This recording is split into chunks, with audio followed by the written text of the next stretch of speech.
Okay, welcome to the live stream for October 11th, 2017. I am your host, Dana Morningstar, and this is a live stream we do every Wednesday night at 8:30 p.m. Eastern Standard Time. So welcome. Hey, Jessica's here. Let's see if anybody else here? Right now, it's just me and Jessica. How are you doing, Jessica?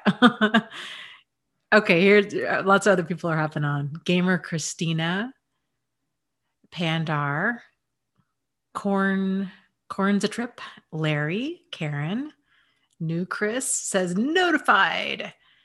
Yeah, that's the key, is clicking that little bell. It's so weird. YouTube, it's something, go back and check all your channels because they periodically will just they won't unsubscribe you, but they'll like turn off the notification. So you may think that you're set up to get notifications from a channel, but you're not. It's weird and frustrating. Doris says, I'm coloring my hair, but I'm here. Good deal. Jessica says she's doing pretty good. Well, good. Yeah.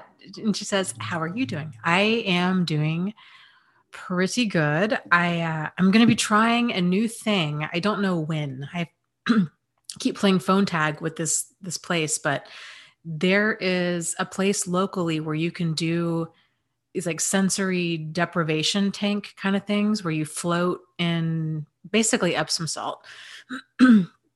And I'd heard of it before, but it never appealed to me. I thought, oh man, I don't know if I would like that. I think it would freak me out. I'd be claustrophobic.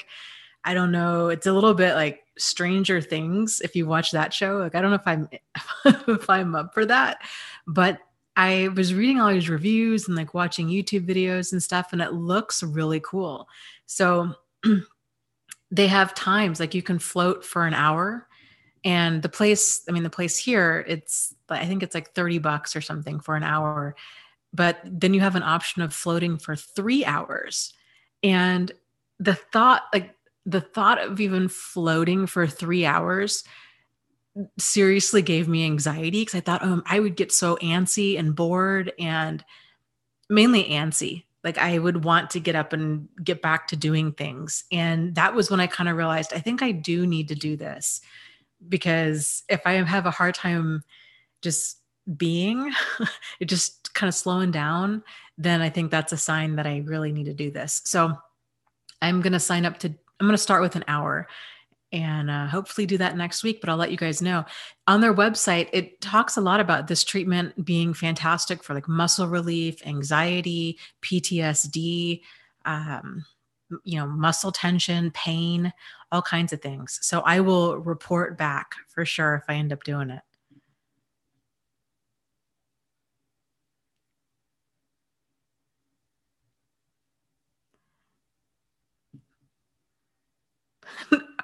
R.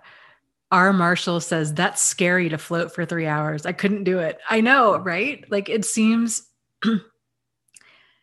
I can't even begin to imagine like what that would be. I have a hard time taking a bath. Like I get antsy. Like I need to be doing something. I have a hard time just sitting and relaxing, which again, like that's the sign that maybe it's time to actually sit and relax. Oh, good. Unskillful says, I just found your channel and you've helped me so much already. Just knowing somebody else understands what I am experiencing. Oh, I'm so welcome. And I'm so glad you're here. I think if this is your first live stream, you're really just hang on to your hat because you're going to get all the validation you can handle. It's amazing.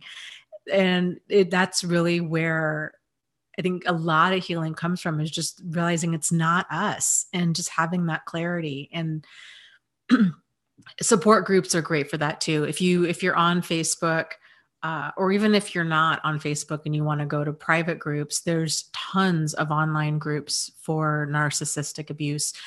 My website, I have one on my website, one on Facebook. My website is thriveafterabuse.com/forum is the URL to get to my group. But I always encourage people, join a handful.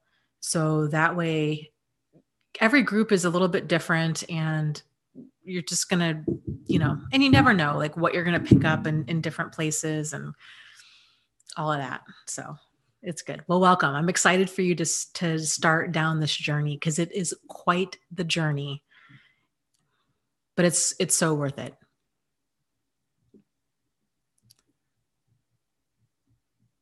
Oh, I love it. Dora says, hey, Dee. So my ex lives 2 doors down. He lives with his mother. Oh my gosh.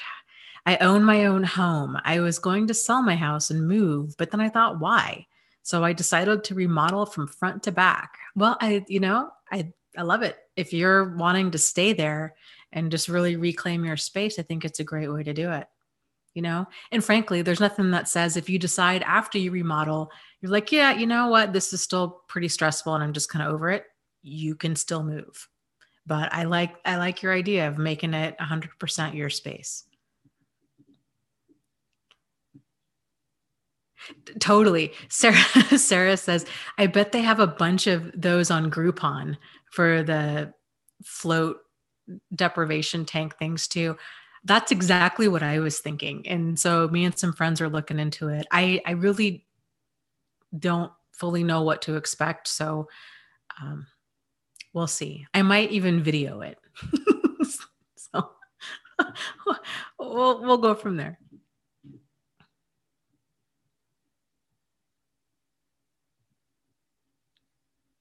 Oh, you're so welcome, Amy. Amy says, your videos have helped me understand so much that has happened in a past relationship.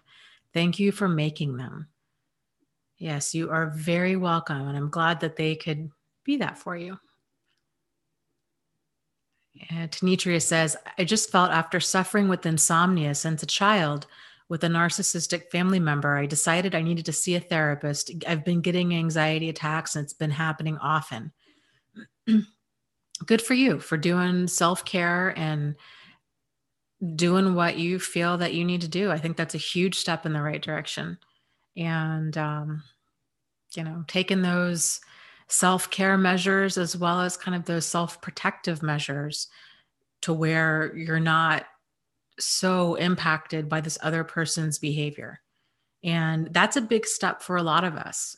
We've kind of felt like, oh, well, this person's family, so I guess I just have to suffer through it. But, if it's causing you anxiety attacks, if it's making you sick, if it's mentally exhausting, then that's really a big sign to start kind of thinking, okay, I need to really start backing some stuff up to a point where this isn't impacting me this much. And every person's going to have their own kind of answer to that and like what that might look like for you. But that's good. That's a huge start in the right direction.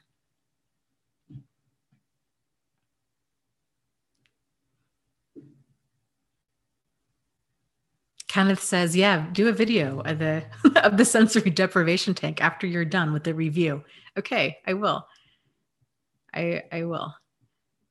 Kayla, can you talk about why narcissists abandon their children and try to come back like nothing happened? My ex doesn't talk to the kids for months at a time and shows up like he's consistently been there. That's very common for them.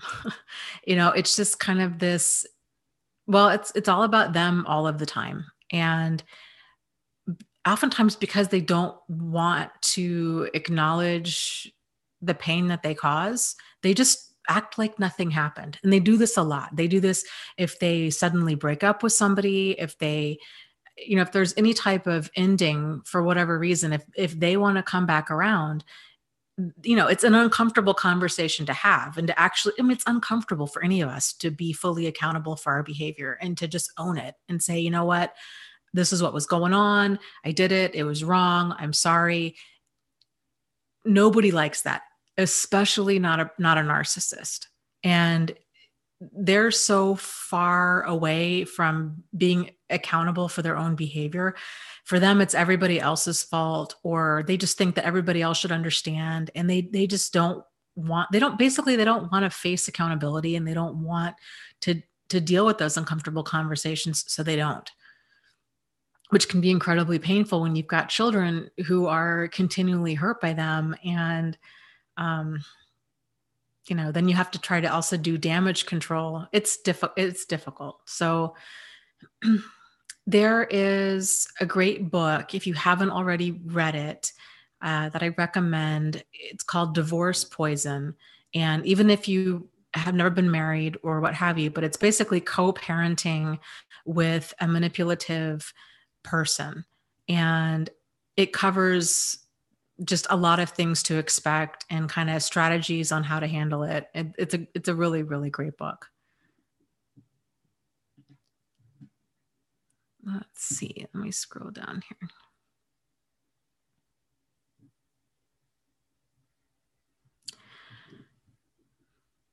Ingrid says, why do I constantly overshare my personal life with everyone? What is it that I'm looking for? Please help. That's a really great question. I think it's something that a lot of us tend to do. And probably everybody's going to have their own answer to this, but so it's definitely worth kind of examining, taking what I'm saying and then kind of formulating your own answer to it. But I can tell you from my personal experience, it was, I think I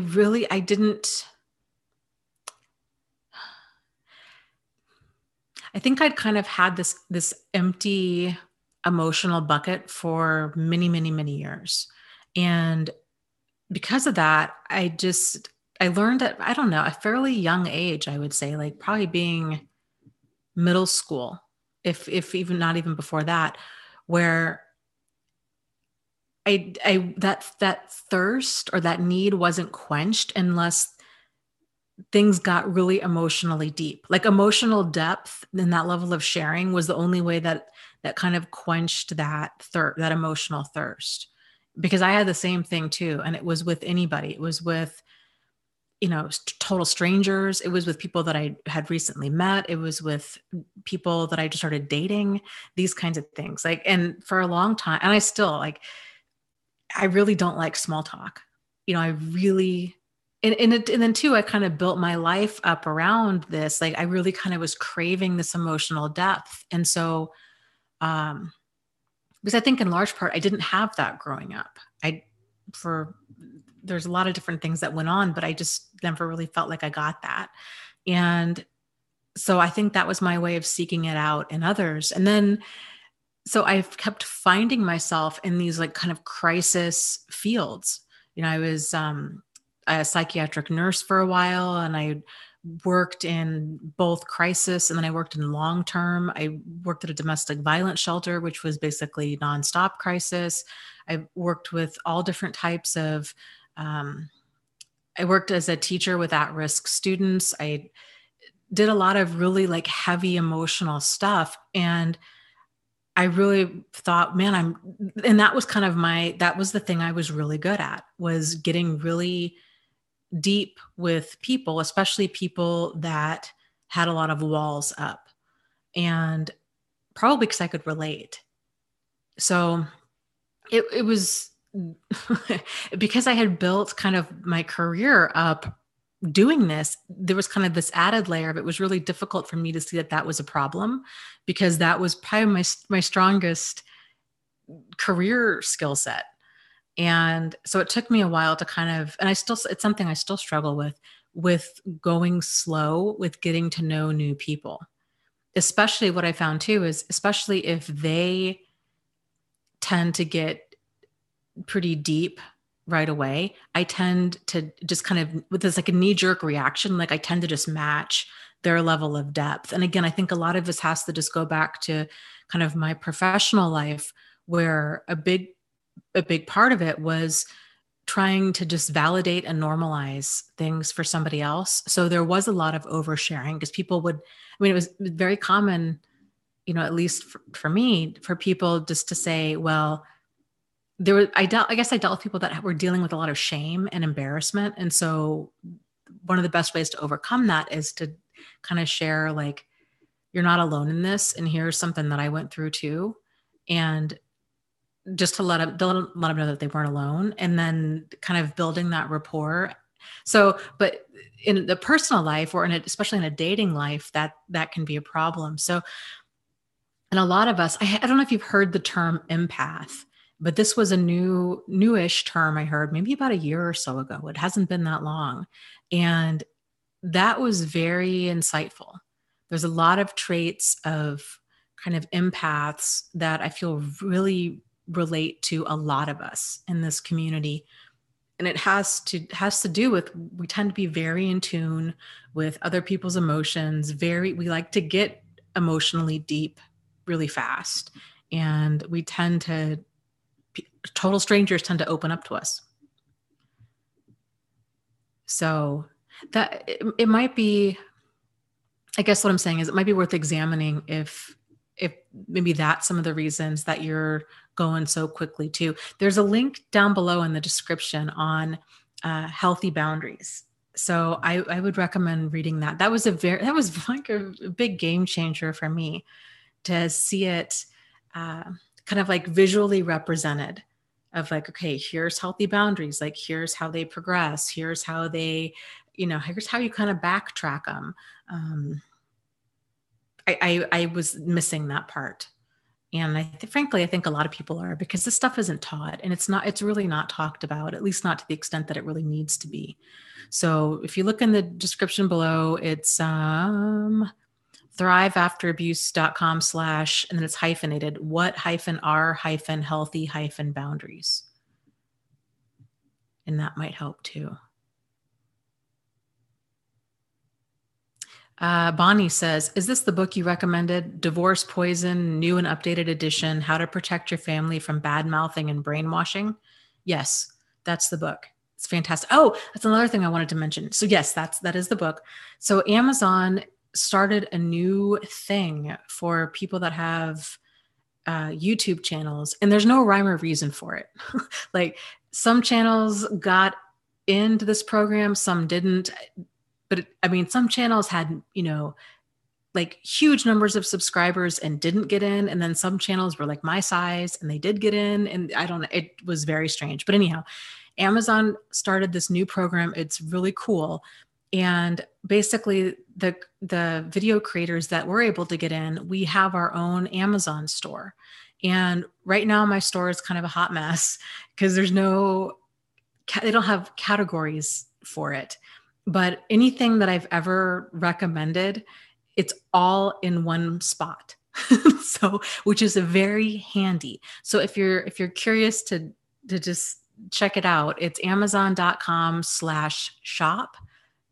Yes, /thrive after abuse. So amazon.com/shop/thrive after abuse. And the link is down below. But I've got everything in there. Pretty much every book we've ever read for book club. And and then plus like some random products. There's like essential oils, there's sage, there's magnesium spray that I keep talking about that I love. There's like solar motion sensor lights, which I think are a good idea. There's some like outdoor security camera stuff. Like it's really just the wide range of stuff on there. But you can check it out if you're interested at any time. The goal is to have every single book club book in there, so you know where it is.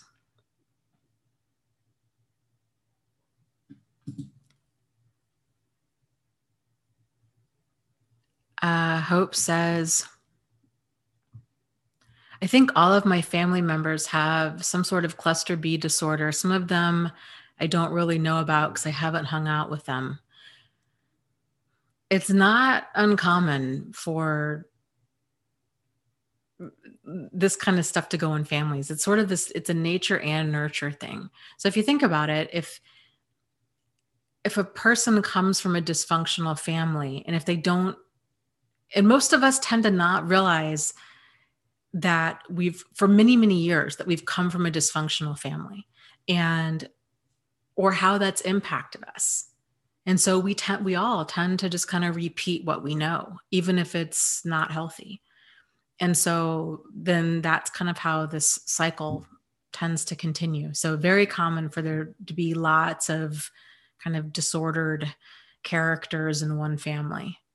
Because generally too, so it's not even like the person that's disordered, but then it's everybody else too that has all of these really toxic coping strategies and belief systems about what is love, what is commitment, what is family, what is workable, what is tolerable, and they just have all of these skewed belief systems about making things work. And I think a lot of us too that find our ways here very early on, we tend to be the black sheep of the family because we're like, this isn't working for me. Like, this is weird, or we have an issue with things, or we get into a relationship with a disordered person, then somehow find our way to a channel like this one. And we may not even think like that there's any ripple effect. We're just like, nope, I'm here because of this one relationship. It was absolutely awful. And then the more we start learning about this, the more our eyes start opening and we're like, OMG, yeah, I never saw it before. But yeah, there's a lot of dysfunction in my family or in past friendships or jobs or what have you.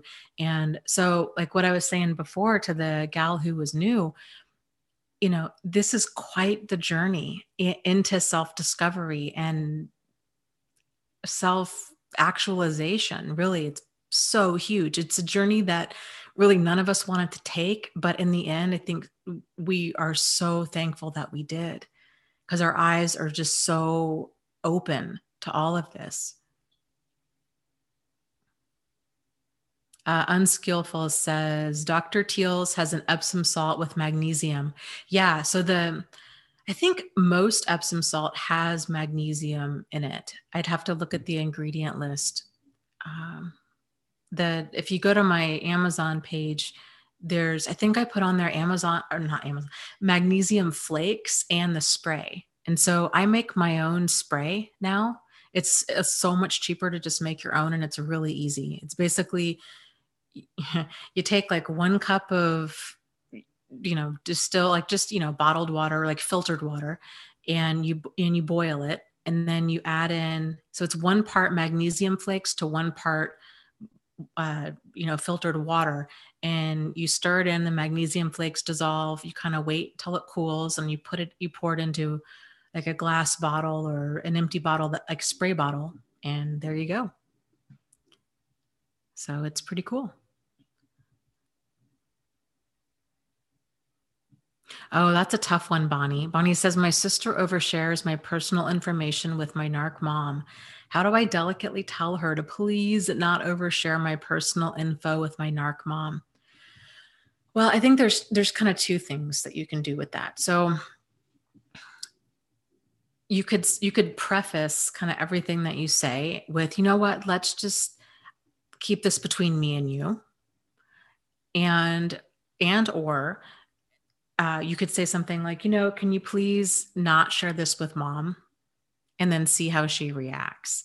And kind of based on how does she respect that boundary? So if she continues to overshare info with your mom that you're not comfortable with, then at that point you can either say, hey, you know what? I thought we had agreed that you weren't going to tell mom this, or I'm really hurt that you told mom this, or I'm feeling, like it's just really not okay with me. I just want certain things to be between me and you. If she continues to fight you on that boundary, like, well, but I feel like mom needs to know, or I feel like it's not a big deal, or because all of that is basically saying, yeah, but still.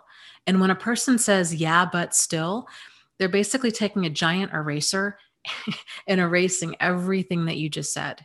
So, because they're fighting for, they're just going to do it their way, and they're just going to kind of badger you until you go along with them.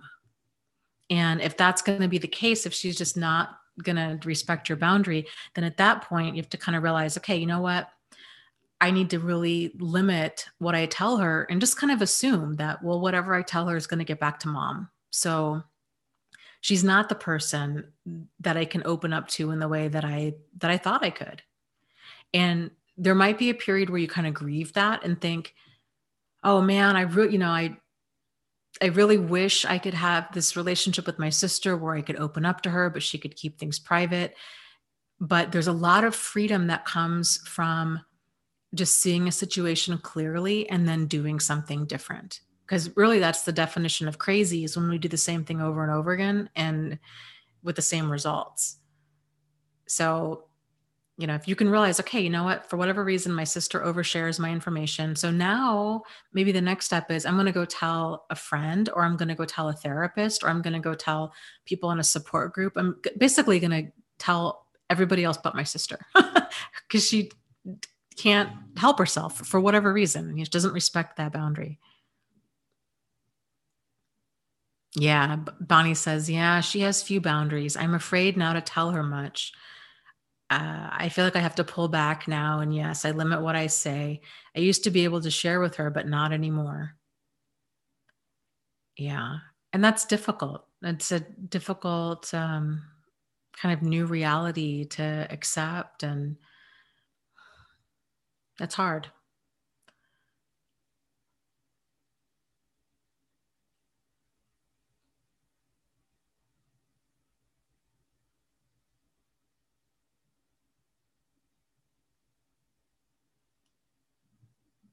Wow. Yikes. Mia says, my ex has messaged me over 500 times from multiple accounts in the last 3 months. I haven't responded to any of them, and yet he continues to do so. When do I go to the police? Most aren't threats. Most aren't threats? So does that mean that you are getting some threats? If you are getting, I would say if you're getting threats, frankly, even if you're not getting threats, and you know him best. So if you think that's really going to send him through the roof, if you go to the police and make things worse, then that's going to be a different conversation, I think, for us to have. But if you feel like if he could benefit from getting a phone call from a cop telling him to knock it off, or if the cop goes over there and says, hey, you know what, knock it off, then that would be worth doing. But if you're getting threats, I would say I would contact the police now. And I would definitely err on the side of caution and get some protection, whatever that might be. Somebody had mentioned the other day that they had put like wind chimes on their door and had motion sensor lights, which I think are good. So doing things like that, where it kind of just gives you a heads up if a door does open, or if he does show up at your place. And if he does, I would just immediately call 911.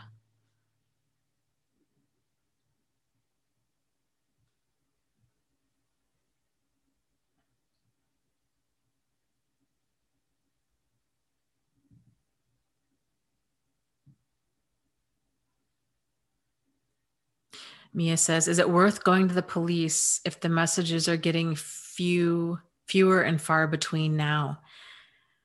That's going to be totally up to you. Uh, and what you can always do too is you can call the non-emergency police.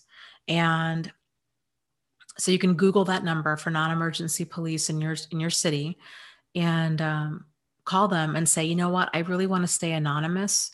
I'm not sure how I want to proceed with this. I was just kind of wanting to talk to somebody and see what they say. And I have done this a handful of times. And normally the police are fantastic. You don't have to do anything. You don't have to give out any information that you don't want to give out, unless you're like filing a report. But you can tell them, just say like, I'm not comfortable giving out my real name right now. Like, I just want to stay anonymous. I'm kind of freaked out, but I'm concerned about starting something I can't stop at this point, so can we just talk and then see kind of what they say. But that's a lot, over 500 messages in 3 months.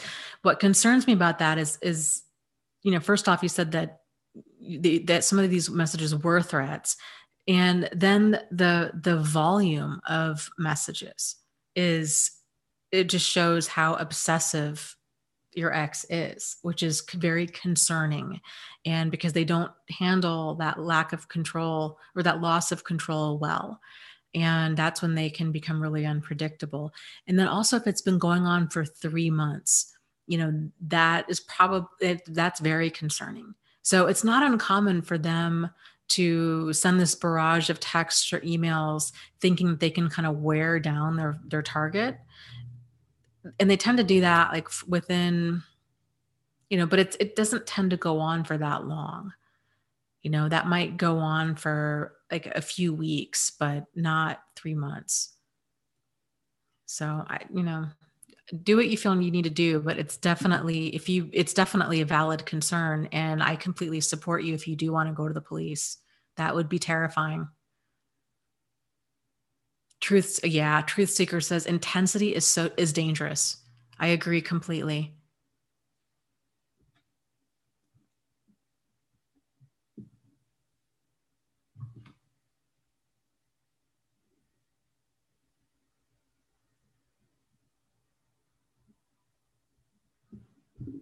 Loveleen says, I miss my narcissist. Please help. He left. I keep checking my mail, but he hasn't made any contact. It's the 4th week now. I have confusion about my behavior. Okay, well, frankly, a lot of how you're feeling is very normal.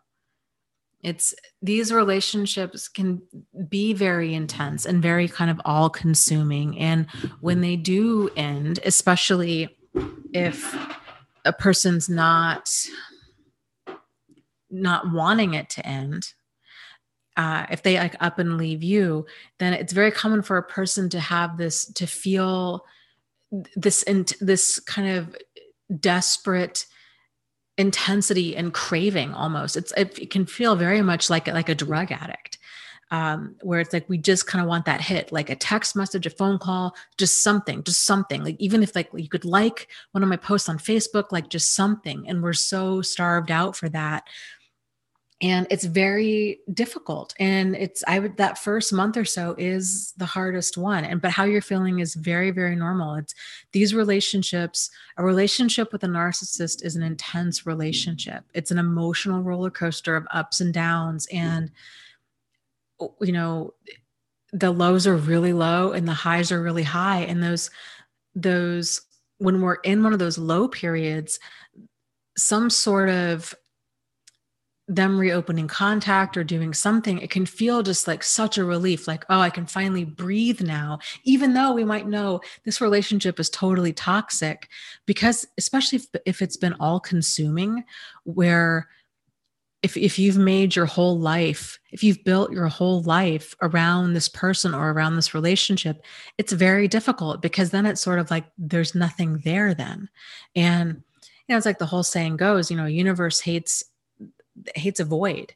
And so a big way to help yourself to kind of move forward is to fill that void with things that are positive and nourishing and nurturing.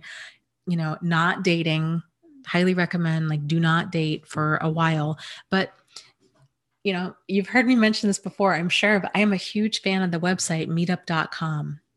And it's not a dating site. It's free. There's lots of groups in lots of areas. I strongly encourage people, join at least a dozen different groups, anything that's even remotely interesting to you.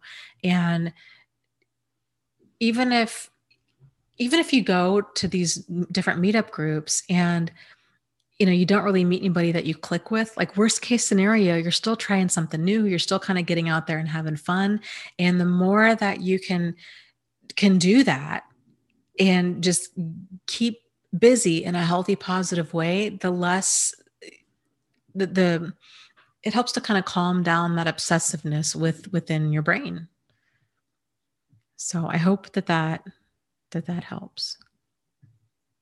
But those feelings do pass. But they pass quicker if you can fill the void.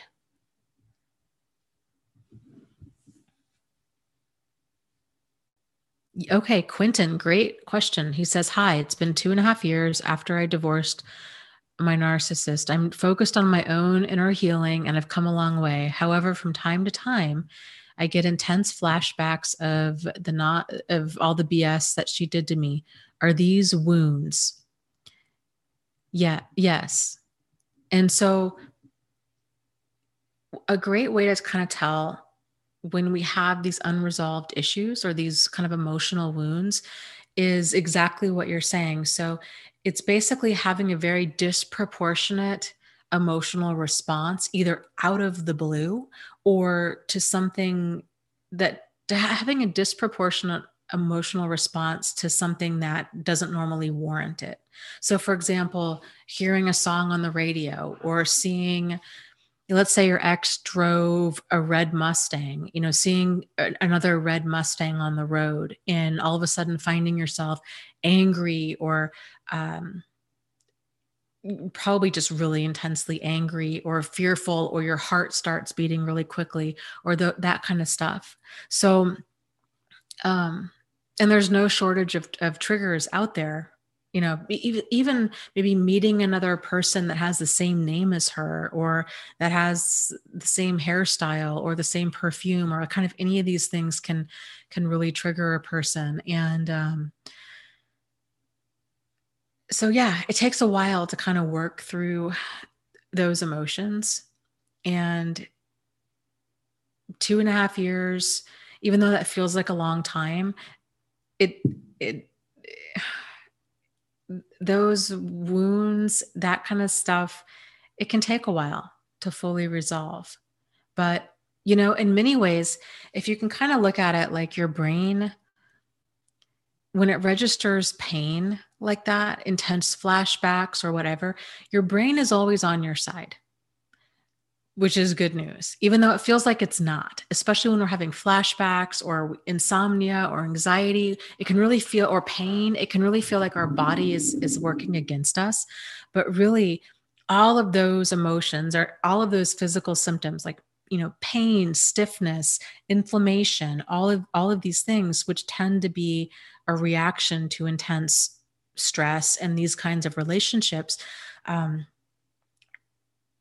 when we're having a response like this, it's basically our body kind of putting the pieces together and figuring out like a way to keep us safe. So that some of that stuff kind of bubbles up to the surface from time to time, but it has the message. Every emotion carries a message for us. So when that stuff surfaces, if we can kind of hold on to the message and kind of read, you know what I'm saying? Like read the message and then let it go.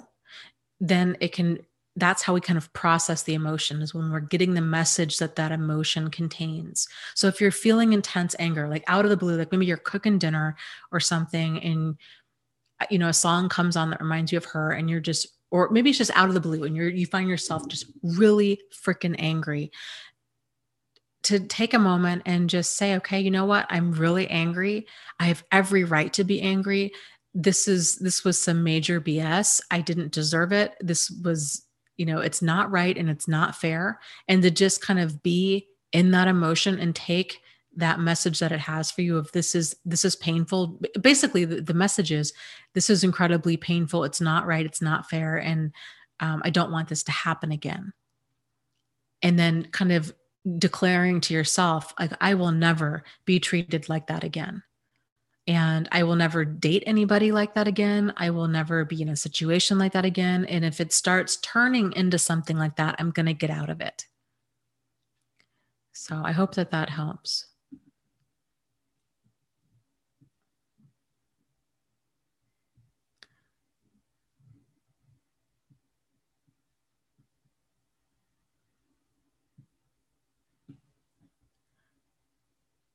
That's a really great point. Thank you. Vegan Yogi says, yeah, same name and cologne triggers me. I use the stabilizing techniques of senses to ground me. It really works. Yes, I like that. Another thing that I learned from a massage therapist, I don't know, about a month or so ago, was visualizing. So it's kind of a grounding technique, or actually, I guess this is more of a cleansing technique. But if you picture a doorway, one that's either real or that you just kind of imagine in the middle of a room, and in this doorway, picture it just kind of like this waterfall cascading of like beautiful, sparkling, kind of silver white light. And that when you walk underneath it, it just washes all that away. And so let's say, for example, if you're in court, and there's no doorway nearby, but you're finding yourself like really tense and really anxious and really flustered and really angry, to maybe visualize that doorway right behind you as you're standing up talking to the judge. And then you just take a step backwards and just kind of let all that silver and that white light cascade over you. And then you step forward again. So that can be like a real quick way to just really ground yourself and to cleanse yourself. Some other techniques have to do with cord cutting. So if you can imagine, and this might all sound really hippie woo-woo to some of you guys at first, and I get that, but it's amazing. The power of visualization is really amazing. So please don't underestimate it. But if you imagine kind of these energetic cords going from you to other people, especially people that you've encountered like that day, but we have energetic cords with people from, parents, childhood friends, all these different people. Excuse me. And if you imagine cutting these cords like a ribbon and just kind of like letting it go back to that person, just kind of untethering you from that, especially if it's anxious, negative, stressful, heavy, depressing kind of energy. Either just kind of cut it off and either give it back to them, or you can practice visualizing, like just kind of detaching that cord from you, and you can send it back up to God or down into the earth so they can get their own grounding, or kind of whatever resonates with you in that is 100% up to you. But that's another technique that really works. If you're standing up or if you're sitting down, if your feet are on the floor, another technique you can do is to take some time and really turn inward and get into your body. So doing some deep breaths and waiting until you can kind of tune in to listening to your heartbeat. I think that's possibly the easiest way to start with something like that. And so once you get in tune with listening to your heartbeat and then feeling it beat, then bringing that awareness of your attention into your feet, and then imagine your feet kind of having roots, or kind of like big vines, like the little like tendrils of a fern that are going deep into the earth. So imagine them going 12 or 18 inches down into the earth, and that this is a very grounding experience, that you're you're grounding yourself in this moment. Like right now, you are in your car, or like you are in the kitchen and you are here now, kind of a thing. And kind of getting reconnected with just being in the moment and that energy from the earth, basically. That can really help.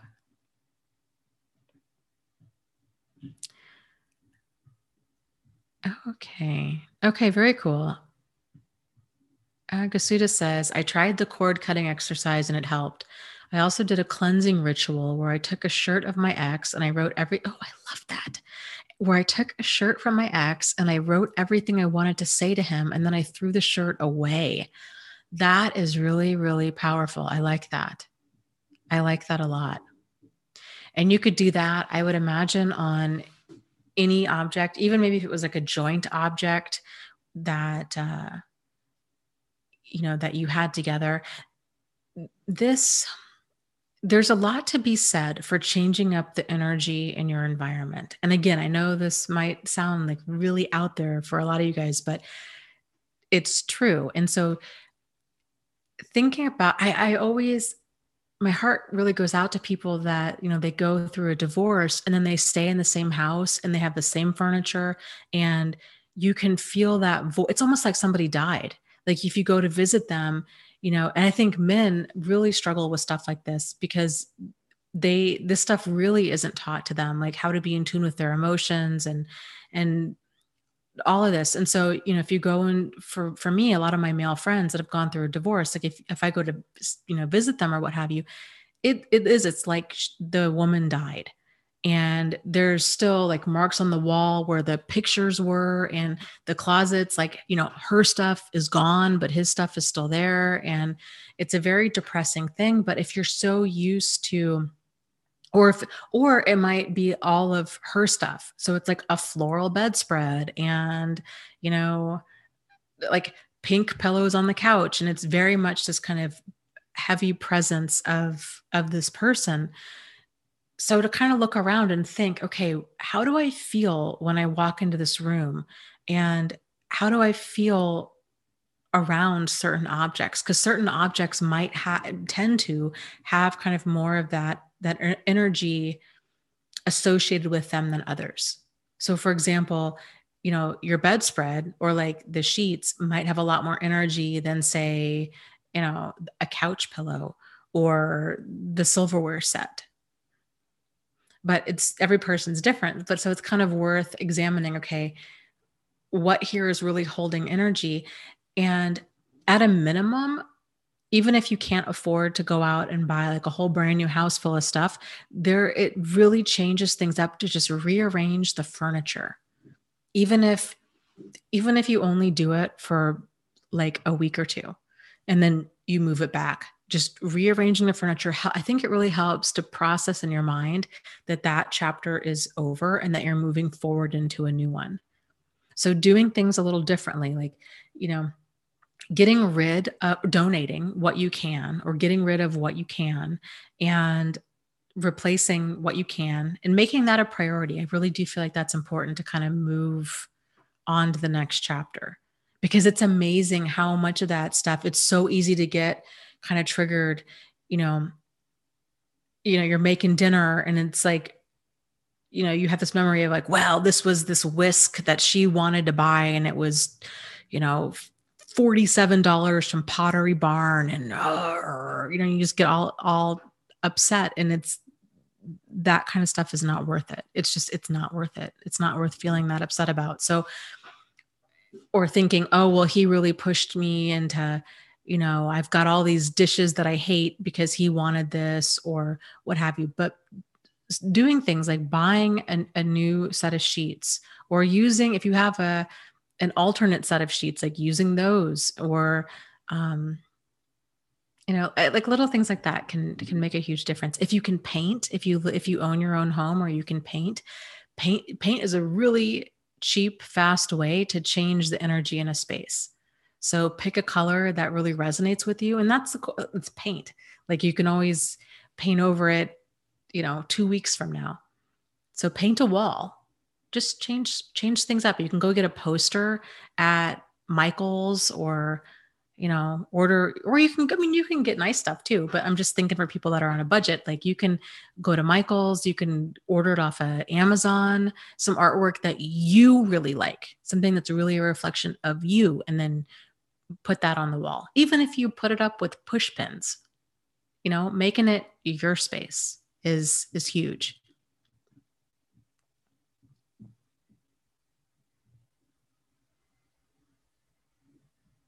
That's a great question. Richter says, are there things in your life that you can bring in that can give you good energy? And Banaz says, IKEA. Plants. I think that tends to bring in a lot of they purify the air, and they bring in that sense of life and health and, vitality. Plants can be good. Some people are big fans of crystals for kind of purifying things. I'll add this to my Amazon store. There's these, and this is like, so hippie woo woo, but it's, really cool still.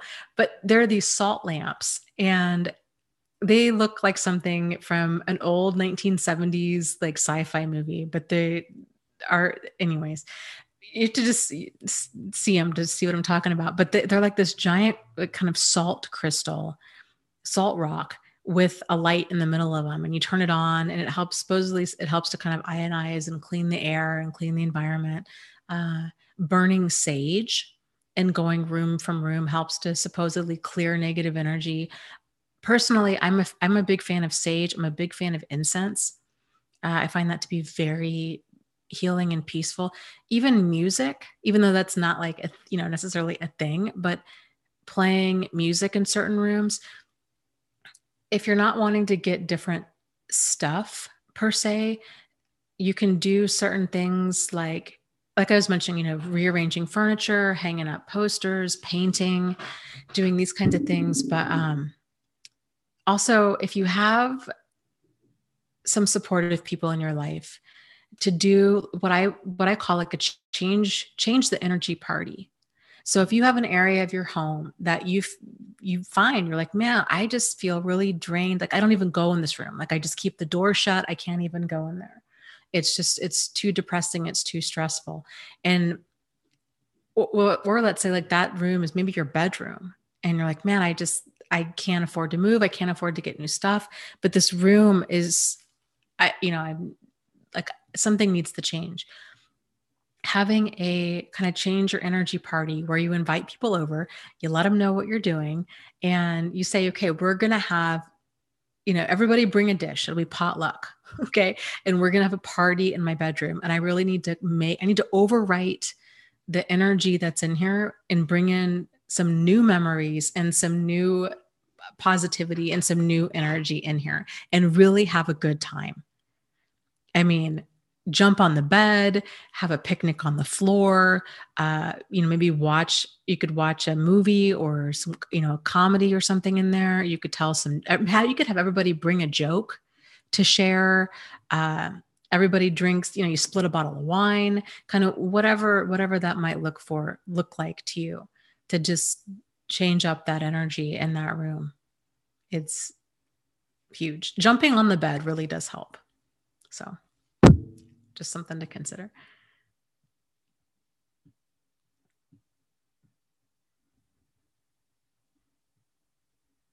Yeah.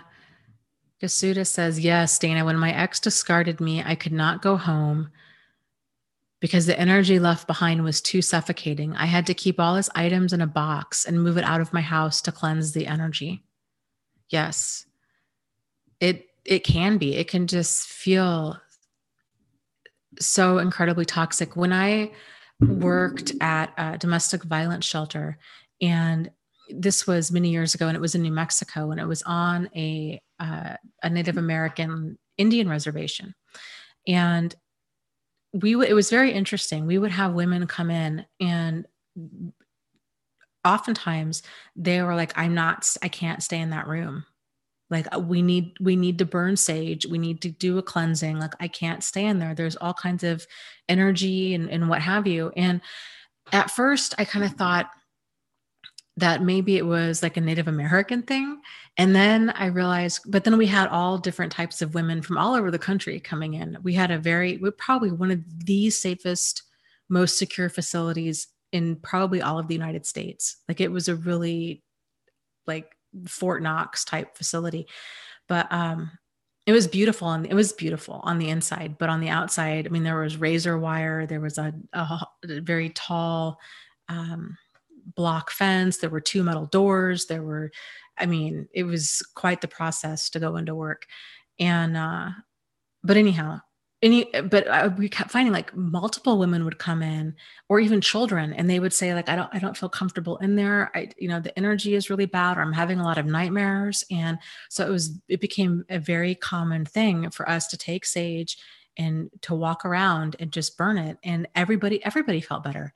And sage has a really healing smell. And I don't know, it was a nice thing, and a very nice cleansing, clearing thing to do. So yes, the point of that is paying attention. How do you feel? How do you feel in certain spaces? It's very, very powerful. And kind of what can you change right now at this stage?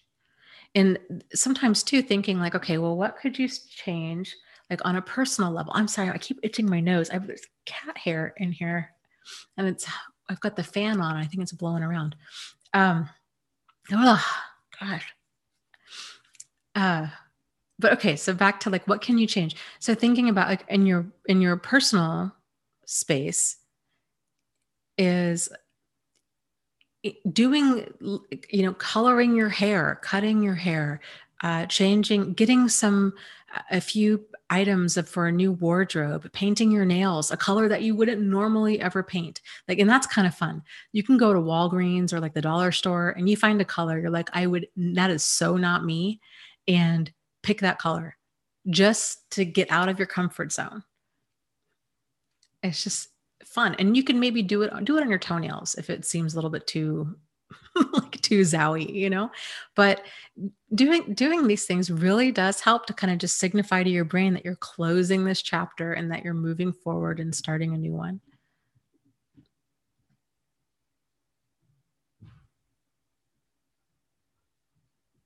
Manju asks, what do you do for all of the constant anxiety and insomnia?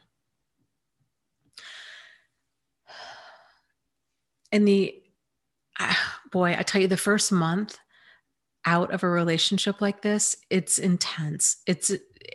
And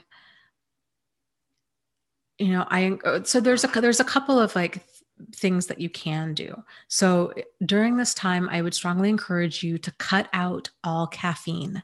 If you're a coffee drinker, switch to decaf. If you're a tea drinker, switch to drinking some sort of like chamomile tea or, some sort of tea that doesn't have caffeine in it. That alone goes a long way. Even if you think, oh, it's not affecting me that much, or I only have 1 cup a day. When your adrenals are already at the red line and you're feeling like you're having panic attacks and you're so incredibly stressed out, it does not take that much caffeine to really send you over the edge and to raise your blood pressure and to contribute to panic attacks. So please don't underestimate the effects of caffeine on your body, because it's a drug and it's powerful stuff. It really, really is. So I would encourage you to cut out caffeine, at least for the time being. And also paying attention to what you're feeding your brain during this. So, are you watching the news every morning? Are you, what kind of stuff are you watching on TV? Now might not be the best time to catch up on the, Game of Thrones, or to watch, Lifetime TV movies, or to, if you're like my father, who's got, Fox News or CNN playing in the background nonstop. I'm like, how, of course, how, this is why you have high blood pressure, So to pay attention to what you're listening to, if you listen to talk radio, are you listening to shows, even if you really like them, but are you listening to shows that at least at this point in your life, are they really kind of fueling this fire and getting you upset? Kind of what's upsetting you in your external environment? And then just kind of taking a step back from that. So that's some things you can do. There's guided imagery videos that are free on YouTube. 2 of the guys that are my favorite, Michael Seeley is one, and then Jason Stevenson. They both have a ton of guided imagery videos for sleep, for clarity, for concentration, for anxiety, for all kinds of things. And so kind of working that into your routine, whether it's at night or maybe it's if you're working, like during your lunch hour or your break periods, where you listen to things like that. I was listening to this music on YouTube before the live stream started, and it was music on getting grounded. And so a lot of these YouTube channels and stuff, they'll have these videos that it's, maybe it's kind of Tibetan singing bowls, or chanting, or something that's grounding and relaxing. Even there's channels that just have thunderstorms. So, really incorporating that into your daily routine. Taking time, tripling up on self-care right now is huge, huge, because you need it. Like you've gone through a lot. And, I think so many of us, when these relationships come to an end, we just don't even, at a intellectual level, don't realize how much we've been through. And so we're not patient and loving to ourselves. We're so caught up in like the grief and the anxiety and the insomnia and the depression that we're just trying to make it through the day or through to the next day. And it can be it's very normal to kind of feel trapped in that and just think these feelings are never going to end. And how am I going to get through this? And to just feel despondent. But these feelings, they really do end. They really do. So, uh, please know that, and to keep moving forward and to just treat yourself like, I call it like having the emotional flu. Like you really have been through a lot. And now is not the time to be upset with yourself about anything. So, because we oftentimes think like, well, but I've got to get up and I've got to go to work and I've got to take the kids to school and I've got to do all these things. And we're so upset when our body isn't cooperating, like when we're not sleeping at night, or when we're so stressed out, or when we're having panic attacks, or if we're crying 10 times a day, or we're doing all these things. Um, we just kind of get so upset with our body. It's, sort of like, come on, let's go. We've got life to live. But really, now is the time to just kind of downshift and be like, you know what? Okay, on Saturday, I'm going to see if the kids can go over to a friend's house, and I'm going to curl up on the couch, and I'm just going to, with popcorn or what have you, and I'm just going to watch a bunch of old movies. Or I'm going to just, I signed up for all these events way before, but I'm not doing well right now. And so I just need to start clearing my schedule and giving myself some space where I can just breathe. Like, it's huge. So that's a big thing. And, journaling can help tremendously. Taking time for massage can really help. Even getting those foam rollers, taking time to just stretch and relax and be in tune with your body is huge. Yoga, there's yoga videos, again, for free on YouTube.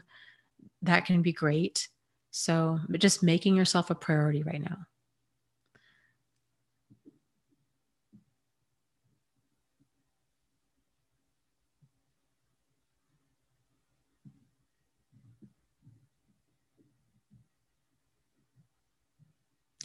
Unskillful is talking about Reiki. It says Reiki is more of something you will feel, and it is very truthful. Okay, interesting. I've never heard of angel cards. Angel cards are more cognitive. That's just my opinion or experience. Reiki has been a big thing for me too, and that's something I would really like to explore more. I kind of stumbled into a meetup group. This was probably about a year or a year and a half or so ago. That was about kind of just spirituality, and they did. I've never had this before, but it was kind of, there was maybe like 10 or so people in the group, and they were all Reiki practitioners. And so they would meet a couple times a week, and anybody that kind of needed Reiki sent their way. They had this table. It was very different, but it was very cool. And they would give each other kind of this little Reiki treatment on this table. And sometimes they would do it with 5 or 6 practitioners standing around you, which is not like usual from what I understand. But it was very grounding and just very incredibly relaxing. So that can be very healing too.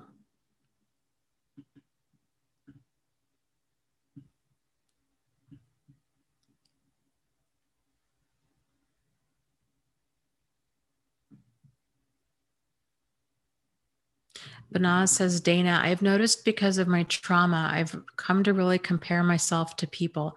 I see I have developed a sense of entitlement over time, and at times arrogance, and I hate it. Why did this happen? That's a great question. And I think everybody's going to have a different response to this, but I found that I had something very similar to that as well. And I think what it is, I think it's that fight defense. And it's kind of the beginnings of bitterness is what it, at least what it was for me. And so it was just anger. It was just anger. And it was kind of in my situation, very kind of, it felt like it was really seeping out of my pores. And I, especially if I was coming across, if I was comparing myself to other people in any way, shape, or form, or if I was just seeing that other people had something that I didn't have, I would get really angry and, just it was becoming a very miserable person. And it's easy to do, when you see somebody else and you're like, that's not fair. Like, how come they have love or these good friends or, kind of, whatever, a job that they like or a nice house, or and how come I don't have those things? And to just become bitter and jaded and resentful and to feel like, you know what, I deserve this. I'm a good person. All these bad things happen to me. I somehow, I deserve this. And then to just get angry about it. So I would encourage you to try to not judge these feelings when they surface, and instead try to replace the judgment with curiosity and ask yourself, okay, that's very interesting. Like, why do I think that I'm feeling that way? And I will tell you too, sometimes you might find like that you just kind of need, if it's really hard for you to be happy for other people, to not torture yourself and force yourself to be around that, and to kind of take a step back and it's hard. Like, I didn't go to a friend's wedding. This was, 7-8 years ago. I didn't go to a friend's wedding because I was right after my relationship with Jack. And I felt, I hated myself for that. But I was like, you know what? I can't. Like, I am so hurt and angry, and I just want to be alone. And I really don't want to try to put on a happy face. And I just can't. It felt like it would feel like her happiness would be kind of like salt in the wound. And I felt bad for feeling that way, but that was how I felt. And frankly, I'm glad I didn't go because I was not emotionally stable enough to go. And it wouldn't have been, it just would not have been what it needed to be, I guess.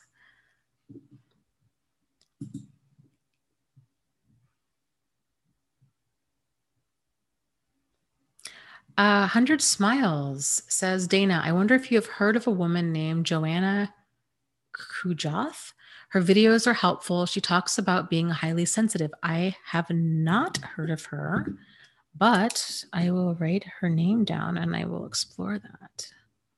Joanna Kujoth, Kujath.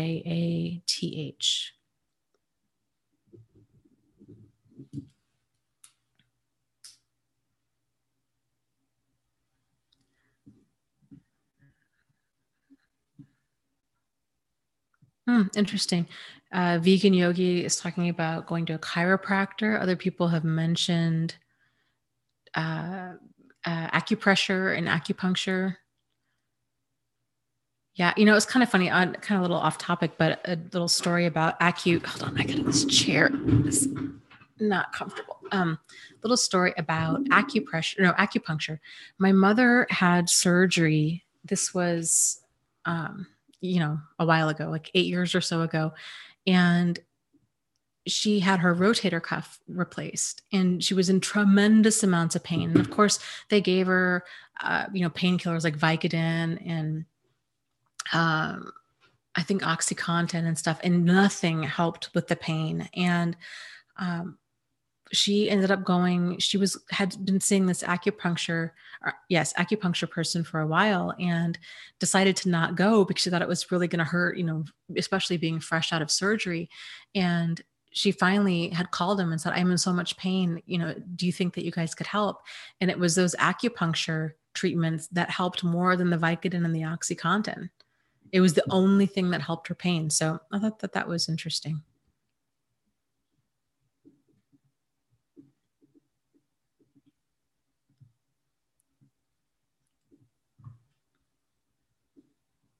Unskillful says, talking to vegan Yogi, it says, I have the same trigger spots on my left shoulder. The closer I am to the narcissist, the more pain I feel. Pain and tightness in my diaphragm. And so you bring up a really great point. And what can be so interesting, hold on, I'm going to get a different chair. I'm going to get a different chair. That's going to happen before next week. Is to pay attention. Yeah. Where do you store pain and tension? It's very eye-opening. It is amazing how out of tune we are so used to being with our bodies, and how so many of us, we kind of grow up with, especially I think if you, and I really frankly, I think it's anybody, but if you have parents who are either immigrants or grandparents that are immigrants, it's very much this mentality of you suck it up and you just barrel through, because that's what they had to do. And if they didn't, you didn't have money to go to a doctor, you didn't have money to, taking time off to read or to relax or for a massage seemed like, so like luxurious, like kind of like, who do you think you are? In this family, if you're not working 2 full-time jobs, you're a bum, kind of a thing. And so there's this kind of, there can be this pressure to just go, go, go, go, go. And what ends up happening is, and even if this is not their intention, but it really tends to separate us from our body. So we're so used to pushing through, and there's a big cultural component to this too, right? Especially here in the United States, where it's this idea of you work, you work, you work, you work. And, in Europe, they're like, you guys only take 2 weeks off for vacation. They take so much more off. And, their lunchtime and their dinner time is significantly longer than ours. And we're so used to having a working lunch, or we're eating breakfast in the car, or we're go, go, go. And we're on our phone all the time. And to us, it's just normal. And until we kind of hit this wall of like massive burnout or massive pain, and it can be a relationship like this that just like there's no shortage of like lessons and insights that can come from a relationship like this. It's really, I mean, like I was saying, it's the kind of this personal growth crash course to personal growth that none of us ever wanted, but in the end, we're all really glad that we had it. But figuring out what's not working for you, where do you hold your pain? And everybody holds it different. Like, are you holding it in your shoulders? Are you holding tension in your neck? What does it feel like when you're tense? Are you getting headaches? That's oftentimes a really great sign that it's this muscle, this kind of muscle group here is tense and it's tensing up. And a great way to kind of work towards releasing that, if you do store a lot of tension in your neck and shoulders, is to put your hands on the back of your head, kind of like this, like you're relaxing, like, and then to just gently pull your head forward.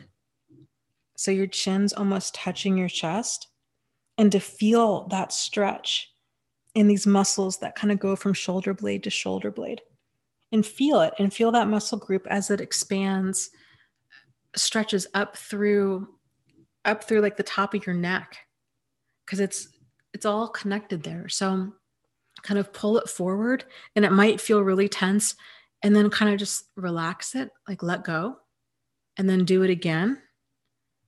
And you can feel that tension and then let go. That's one of my favorite stretches. It really does help to release that tension in there. Or, are you the kind of person that do you have a lot of lower back pain? Do you have sciatic issues? Do you have, does your back tend to go into spasm? Are you taking muscle relaxers? Are you doing these different kinds of things do you have chronic back pain? And a lot of that, frankly, I really feel as anxiety. And it's, we're clenching all of these muscles and we're not giving them a chance to relax.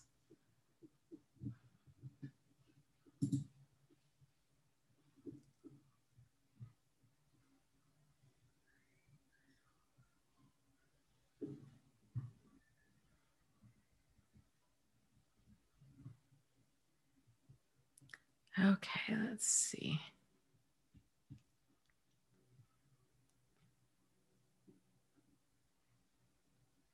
Oh, well, thank you, Foxy Lady. That's nice. She says, thank you for being here for us, Dana. I am from Vienna, Austria. I've actually been to Vienna, yes. And I discovered you just recently on YouTube. There are angels outside, and you are one of them. Well, thank you. I'm flattered. I really do enjoy doing this, and I'm glad that it helps. Yes, Unskillful says, I know the body always knows. It really, really does. Oh, that's interesting. 100 Smile says, Dana, here's another good channel for guided imagery called Unblock Your Life. They have a playlist on there about healthy boundaries and many other things. I'm going to write that down. Unlock Your Life. I don't know if I said that right. Unlock Your Life on YouTube. I will check that out.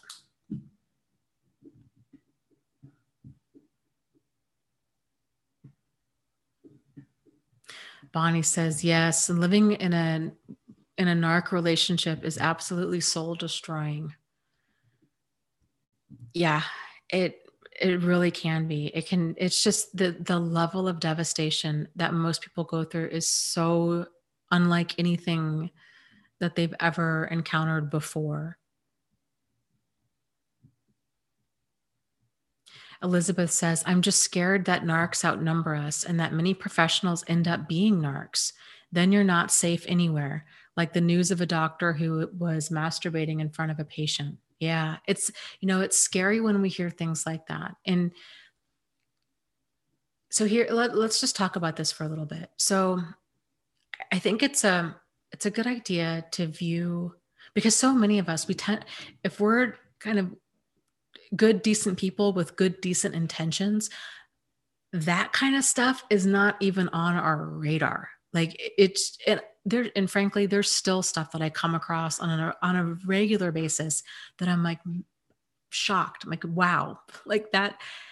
I really thought I kind of had most stuff figured out. And again, like didn't see that coming because our brains aren't thinking that way, So, but yes, there's people out there that are awful like that are wildly inappropriate. But I think if you look at it in the way of, 10% of the people out there are absolutely your people. They're amazing. They're helpful. They're kind, decent people with kind, decent intentions. 10% of the people. The other 10% of the people probably need to go to jail. Like they're just bad intentions. They, very manipulative, very exploitative, dangerous, destructive. And then the other 80% are somewhere in between. And the only way for us to tell who is who is with paying attention to our intuition when we're around them. And then also giving it, if those alarm bells aren't going off right away, giving it time to show, for a person's character to really start to show itself.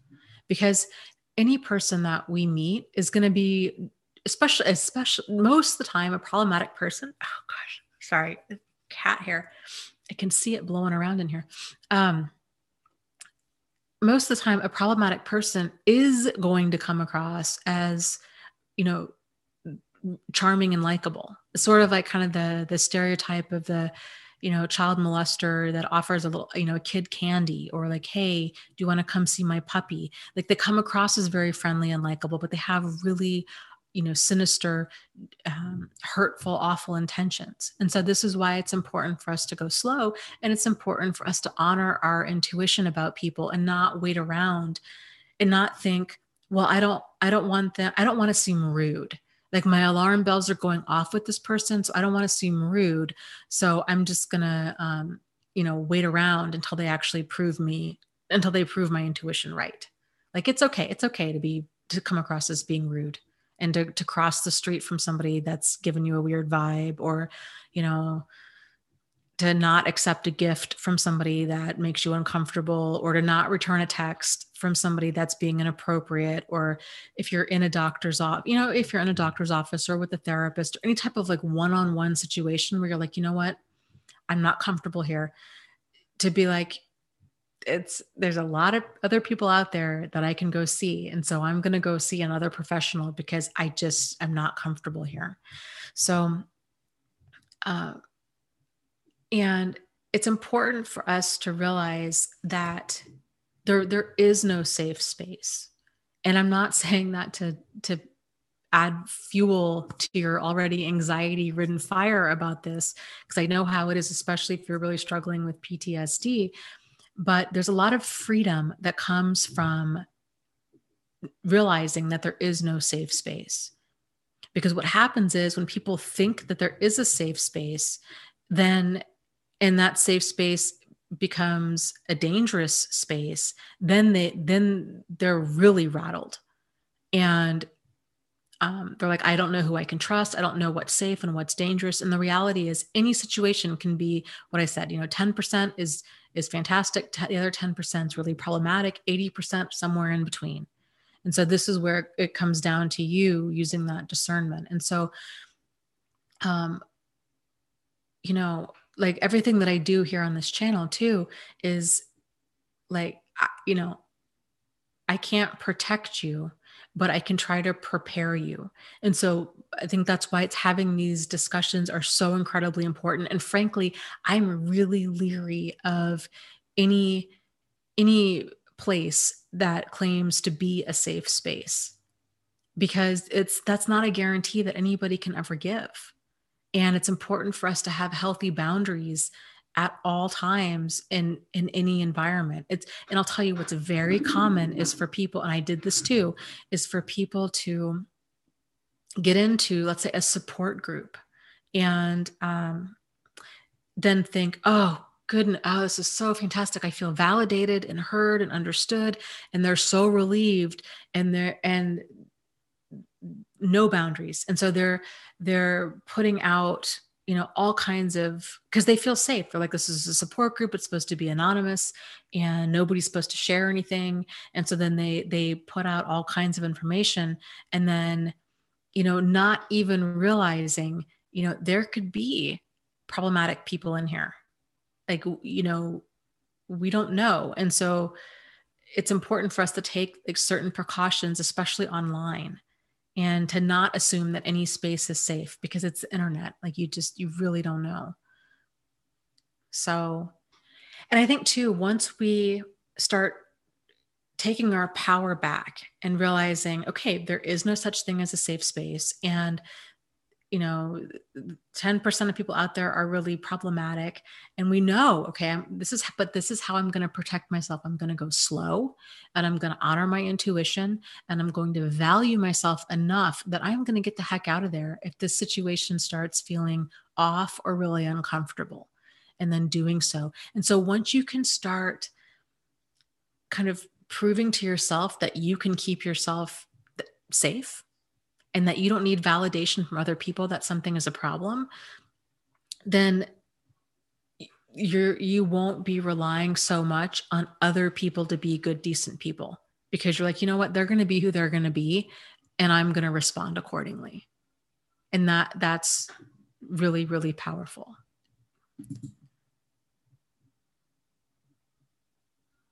Little Miss says, yes, predators love infiltrating safe spaces. Yes. I was watching a video the other day on this channel. This guy was talking about, he was talking about men that it's like the fake feminists, men. And I've encountered this too with even domestic violence, where you might have even a physically violent or abusive guy who is all about, real men don't hit, and, domestic violence is bad, and all seemingly all about, respecting women and saying all the right things and doing all the right things. But the reality is that guy was actually incredibly abusive it was just his way of flying under the radar and in meeting women is basically what it was. We've had this happen, you know, I don't know, maybe 2 or 3 times that I know of in this support group, where men have come in there. In our group, we do men and women, right? So, and by and large, there's, you know, the vast majority of men in there are fantastic, and we're so thankful that they're there and they've been a welcome addition to the group. But I can see why groups do like women only or men only, because there can be issues, because predators can come in under the radar and come across, especially men, you know, baby bird with a broken wing. You know, these support groups are like 99% women, and all these women will just, you know, oh, you poor thing. And, you know, and this guy's talking about, oh, all I really want to do is just, you know, find a good woman to love me. And here, you know, here I am. I've just got all this amazing life that I'm just wanting to share with somebody. And they're doing all of this kind of future faking, and they're selling this, what the book, The Betrayal Bonds, called like the seduction story of, you know, all I've got here is this amazing life that I want to share with somebody. I just need a good woman to love. And of course, you've got all these vulnerable, lonely, scared women that just eat that up, thinking, well, this guy's in a support group, so therefore he's safe. And we've had this happen. Like I said, we've had this happen a few times in the support group. And then, and we even are actively warning people about, like, if anybody messages you in any way that makes you feel uncomfortable, let us know. If, you know, please don't meet with people, you know, especially at their house, but like, don't share a hotel room with somebody that you meet if you guys are doing a meetup, or you don't know. A person can even come across pretending to be a woman online. And then if you've got a meetup in some other area and she's like, hey, let's, you know, split a hotel room. And if you haven't talked to her or Skyped with her, or really even then, like, it's still a good idea, like, to know somebody before you're doing that. It just like, but normal, decent people don't think like this, you know? And it takes oftentimes hearing enough stories from other people to realize just the full extent of how devious and deceitful and dangerous and deadly these people can be, for it to really sink in.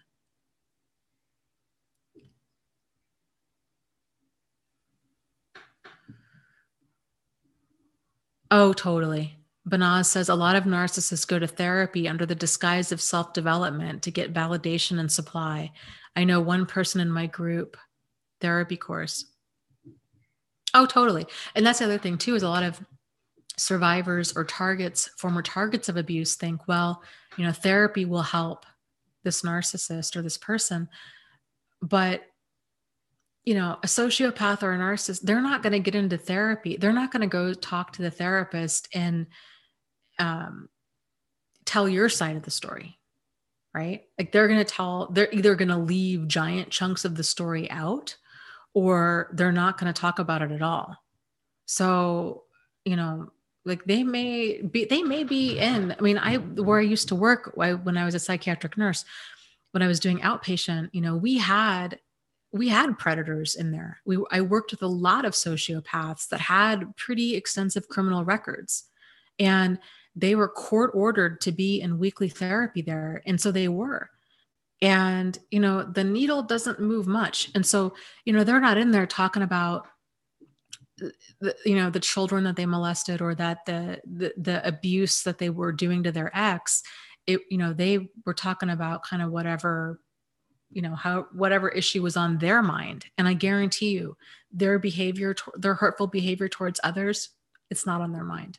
Like, they really don't care. They might go in there to kind of work on coping skills for their anger, how to deal with things at work, like kind of what normal people go into therapy for, right? Like dealing with anger issues or uncomfortable emotions or what have you. But I think a lot of people think, okay, if I can get this person into therapy, that they're going to sit there and be like, yes, especially, it's really crazy if you think about, if you're not there, right? If it's not couples therapy, if they're one-on-one with a therapist, they're for sure they're going to have their own side to the story. So they're going to be telling things like, you know, man, he was just really pushing my buttons. And, you know, I pushed her And she was so dramatic and like fell against the wall and then called 911 and filed this police report. And I've got this charge for domestic violence. And she totally, she framed me, and she's, that which she's going to make me lose my job. Like that would be the story that they would tell. And generally speaking, from what I've experienced when I was a psych nurse, it's the patients that do go into detail that are fully aware of what they've done, like torturing animals, molesting children, hurting other people. If they are opening up to you about details, it is completely to get supply, and it's to get that reaction out of you. And that's more of like the psychopathic kind of stuff where they're telling you this stuff to disturb you, and they're really it's sadistic. Like they're getting off on the reaction. Just even if you like don't give them a reaction, if you're not like, oh my goodness, even if, it's hard to hide that stuff on your face when somebody starts really telling you some like really disturbing stuff. And it just makes them feel powerful. So yeah, therapy isn't, it takes it. A person has to want to be there, and a person has to have the emotional insight and readiness in order to do the work needed. And they have to be with a therapist that there's that rapport. You have to be able to let down your walls to let somebody else in. And I think even from my own experience, I went through a handful of therapists and got nowhere. And so, of course, like it's hard for me to tell, was it them or was it me, and just kind of where I was at that point in my life, or was it a combination of both? Like, I don't really know, but I didn't get anywhere. And I was paying out of pocket to be there. So I really was highly motivated to get clarity and to get answers, and to, and I was very much like, if you're seeing stuff in me, like things that I'm not doing or that I should be doing, or mistakes that I'm making or something, please let me know. Like, let's not wait around for me to like, to kind of lead the show here, because obviously my thinking and my judgment is what got me here to begin with. So I'm not going to be the one to be able to get me out of this. Like I need you to kind of help give me some books, give me some feedback, something. And so I was really wanting that. And the needle didn't move very far for me. But again, that goes back to that, 80-10-10 rule. 10% are great. And again, even within that, even if I might have had fantastic therapists, I don't know. It's hard for me to say if it was them or if it was me or if it was us.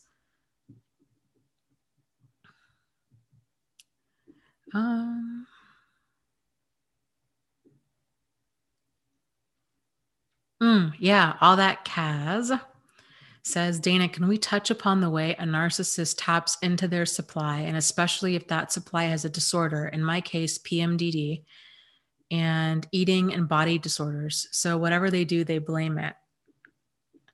Any weakness that a person has, they search out. They search out and they find that, and they kind of stick the knife in, and then they twist it. So I would imagine for, PMDD, which is like a very severe form of PMS, for those that are not familiar with it, that I could see that could be their reason of being like, oh, well, you know what? You're just hormonal. You're overly emotional. You're just too sensitive. And the whole time, and it depends on if they're sadistic or if they're just emotionally, like just emotionally unaware, and out of tune. Because there's a difference there. Either way, it's still damaging and crazy making. But the sadistic ones can really just sit there, and they're so cool, calm, and collected.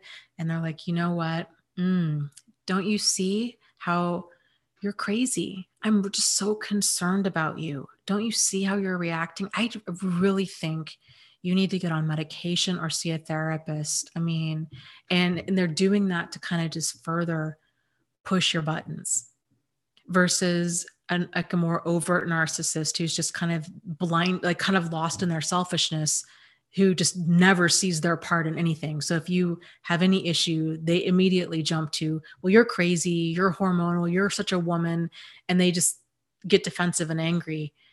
But like I said, either way, so if they're a narcissist and they're just like emotionally, 4 years old, or if they're more of that, like more emotionally in tune, sadistic kind of level of psychopath, either way, that's a problem. But so they tend to do it in those two different types of ways. And yes, eating and body disorders. So again, most women, and obviously, and some men too, whoever's had eating disorders, those pain points, they seek that stuff out. So if they know you've had anorexia, let's say, for example, they might at first they might start really building you up, like, you're really beautiful, your body's amazing.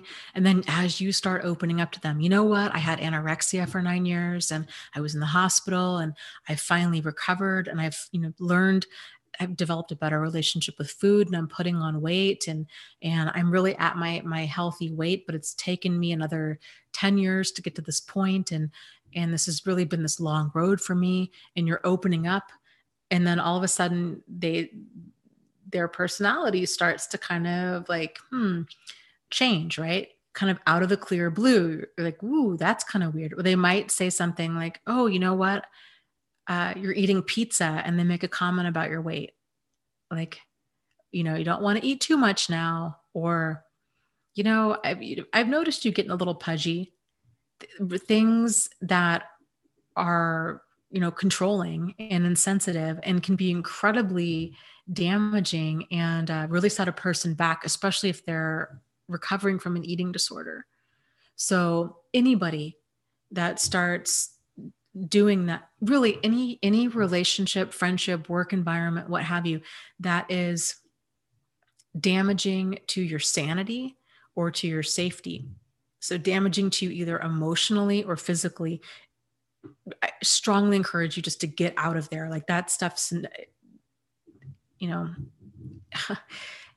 whatever you might be getting out. And I know it's not easy for some people to leave, but that stuff's not readily fixable. And the damage that can be done to a person in the meantime is tremendous. So, keep your emotional shields up and realize if this person's not a safe person, really see that clearly. Don't think, well, I had anorexia and, now my boyfriend's kind of making comments about my weight, but I'm not overweight, but he's making me feel like I am. Like, if somebody's messing with you that way, that's sadistic, and that's evil, So that's not love, and that's not workable, and that's not like a normal relationship problem. Like, that person has like deep-seated issues within themselves that, we can't fix.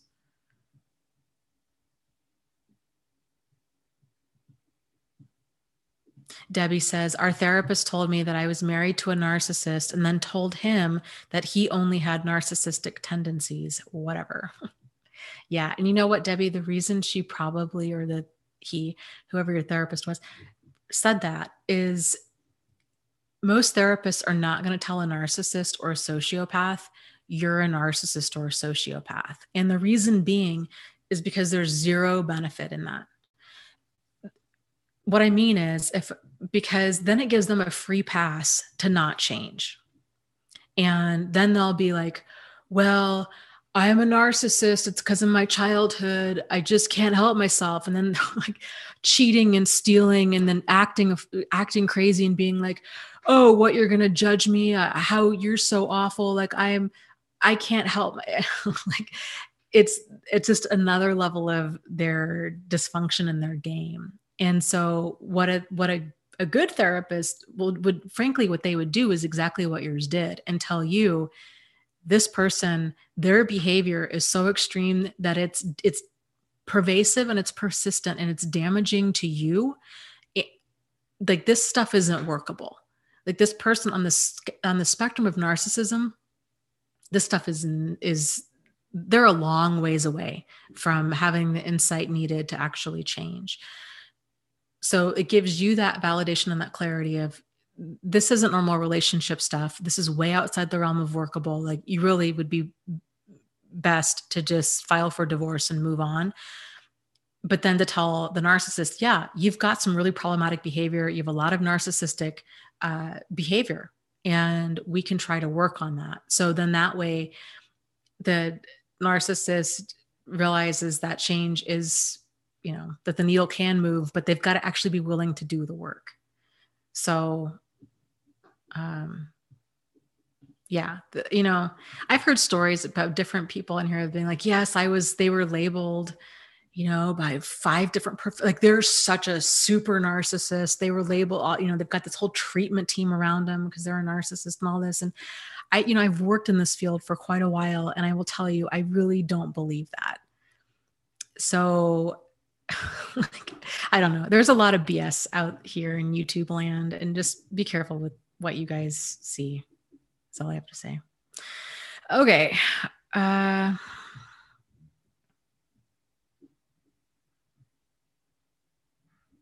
Yeah, Elizabeth says, my ex is aware he is a sociopath. Most narcissists know they are somehow messed up, even if they don't know the word narcissist.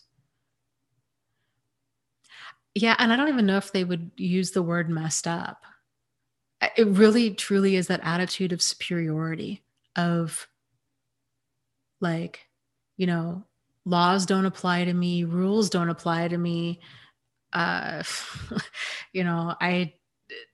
think I'm better than everybody else.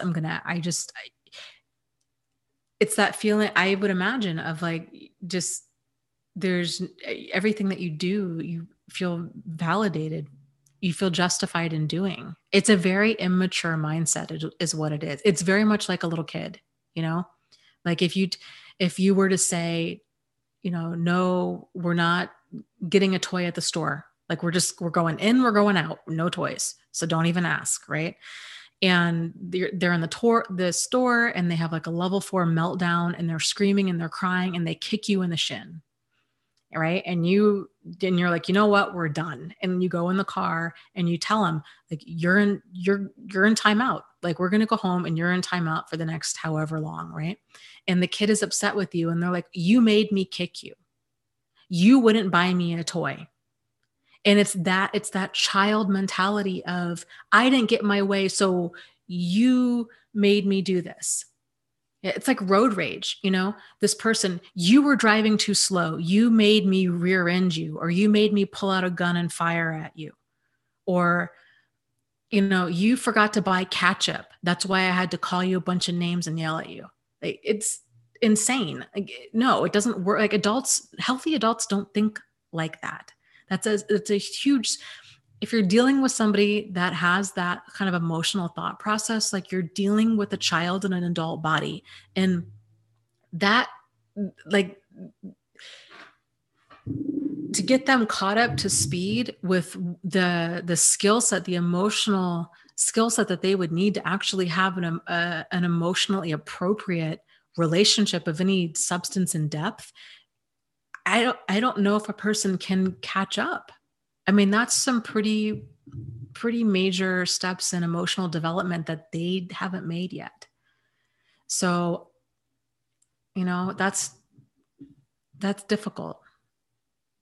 Yeah. Katrina says, yeah, it's the, why did you make me do that?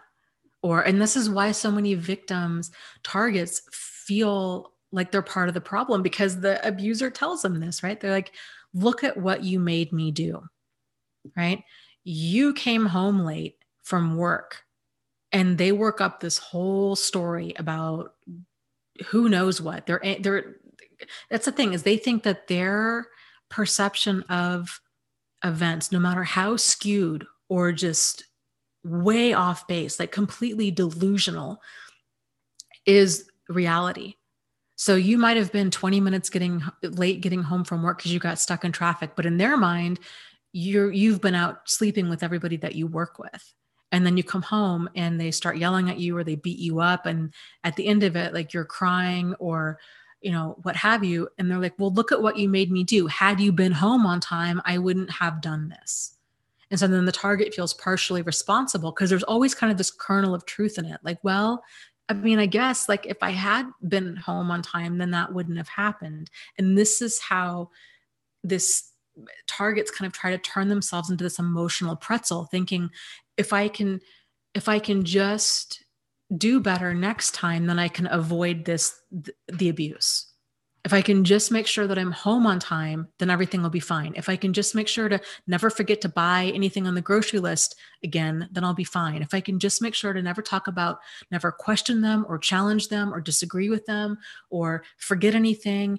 And that's when all these eggshells start, right? Because that's not realistic. And then not to mention that half the time, especially the ones that are into like the physical abuse component, because that they're like at a different level of disturbed, then you're really trying to play mind reader. So they might come home and you made pizza for dinner and they wanted chicken salad, and they're upset with you because somehow you should have just known that. You should have known, it's now you've made the house too hot because you turned the oven on, and then you get beat up for making pizza instead of chicken salad. Like you can't, do you see what I'm saying? Like you can't even begin to, or you went to the grocery store and dropped a can and some total stranger guy picked it up and gave it to you. And then you get beat up because that guy looked at you or he helped you. Like that stuff does not change, and it gets worse over time. So it's, scary stuff. Yeah. New Chris says, yes, it's a whole, you make me feel really vindictive. And I can see how, if that is the mindset, right? If it's this mindset, if it's kind of that child's mind, and I guess I can in a way relate to it, because I feel like I get this mindset when I'm, and I don't mean to like make light of this, and I'm not, but like if I haven't eaten in a while, like if I get hangry, my mindset switches over to that, where like it's, but I can realize that it's unreasonable.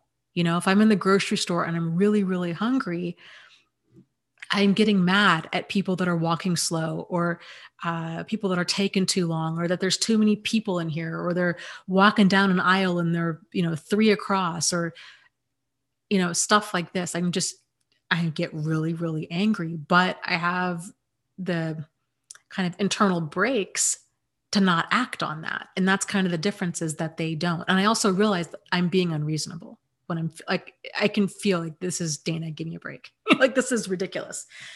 So I can only imagine that it must be something similar for them to where they feel justified in feeling hateful and angry. And so for them, it really is, well, you made me do this, you were walking too slow, or you were walking too fast. But if you can think about it, like if you feel a similar way when you're hangry, it's within you.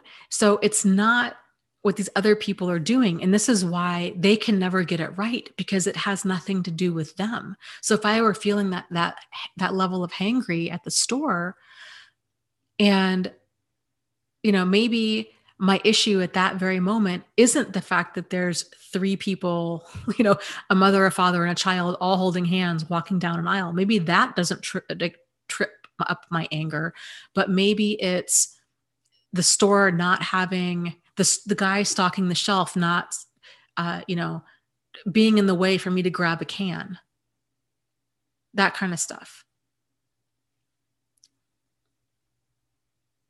So in their mind, it really is, well, look at what you made me do. There was a murder here in Michigan. This was about a year, maybe a little bit longer ago. And it was a guy who, there was a firefighter, they do the boot drive thing where they raise money, and and then there's traffic, right? Because they're in the street and they're collecting money and they're going from car to car, and they normally do it during red lights. And this one guy was upset with this firefighter because he missed a green light. And he yelled some obscenities at the firefighter. The firefighter yelled back at him. The guy went around the block, came back, ran the firefighter over, and dragged him until he died. And it was very much that, well, look at what you made me do. That's the mentality that you're dealing with. That cannot be fixed. And that's deep-seated, dangerous stuff. So, and that's the thing, is totally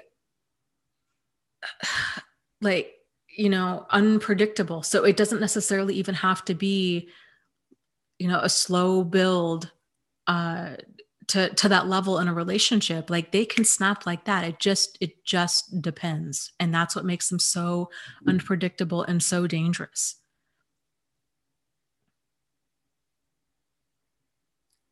Yes.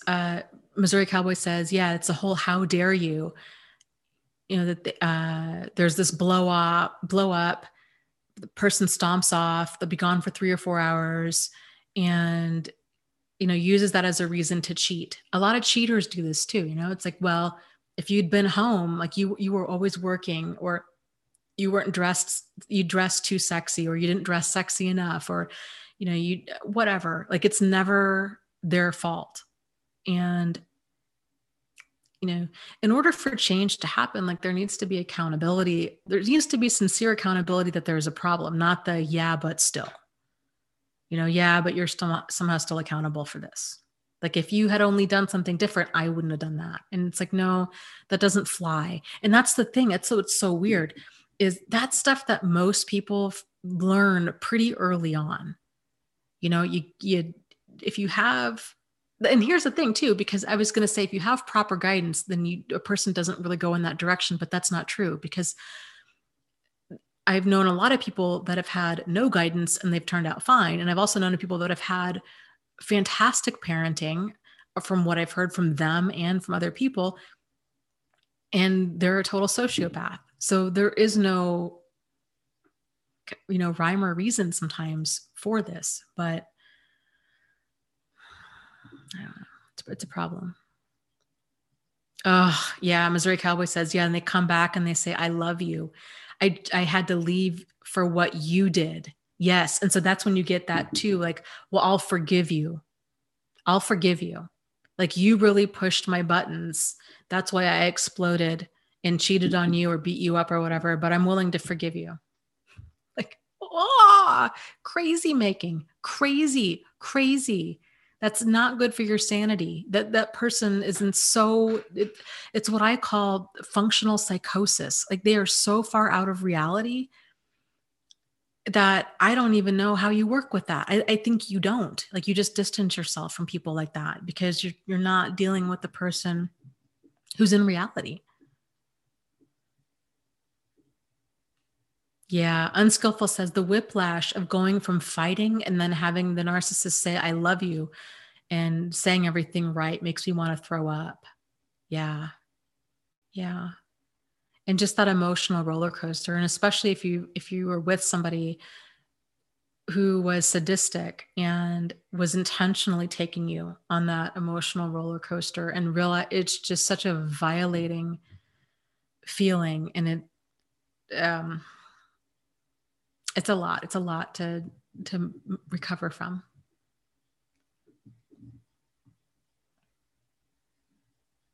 Shannon says, how deeply do they believe their own lies? I think they're all different.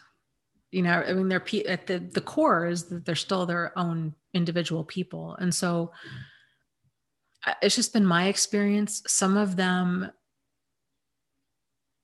I don't know. Like, I think some of them, I think everybody, like, when you're lying, right? Like we all know when we're lying, unless we're like, somehow for what, like substance abuse or mental illness or some sort of like brain disorder, like a brain trauma, like a brain injury, that kind of thing. Like most people know when they're telling the truth and when they're lying.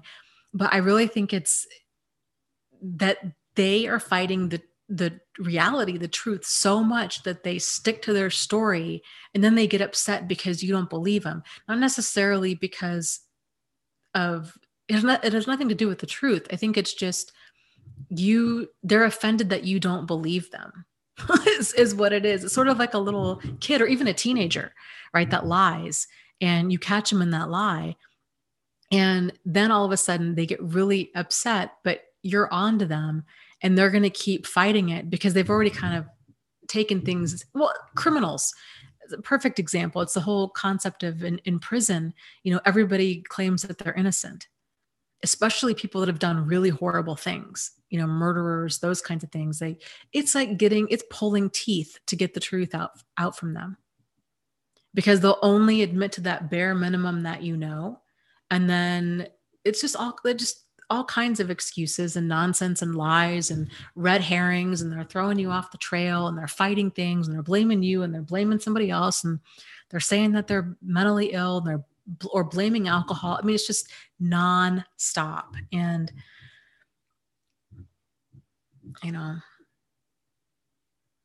so I don't think it's that they believe their lies. I think it's that they just think that you should believe them, is what it is.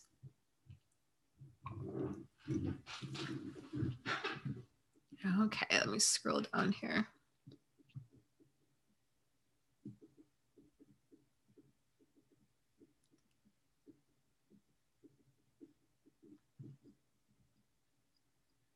Oh, I like that. 100 Smiles says, my goal is to start watching sunrise.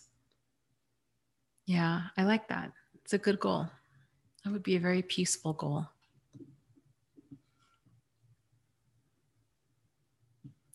Molly asks, I feel obsessed with my own recovery. Is that normal? Yes. Yes, it is. And I would say for most people, myself included, that at least the first 6 months, when a person who's gone through this, when they come across the term, okay, here's what I think tends to happen. Here's kind of the chain of events. I think a relationship like this happens. A person is feeling emotionally devastated, confused, suicidal, anxious, like a bomb has gone off in their life, and they don't know why they feel this intensely. And they just feel like, man, there must be something really wrong with me. This is a bad breakup, and I'm handling this really poorly.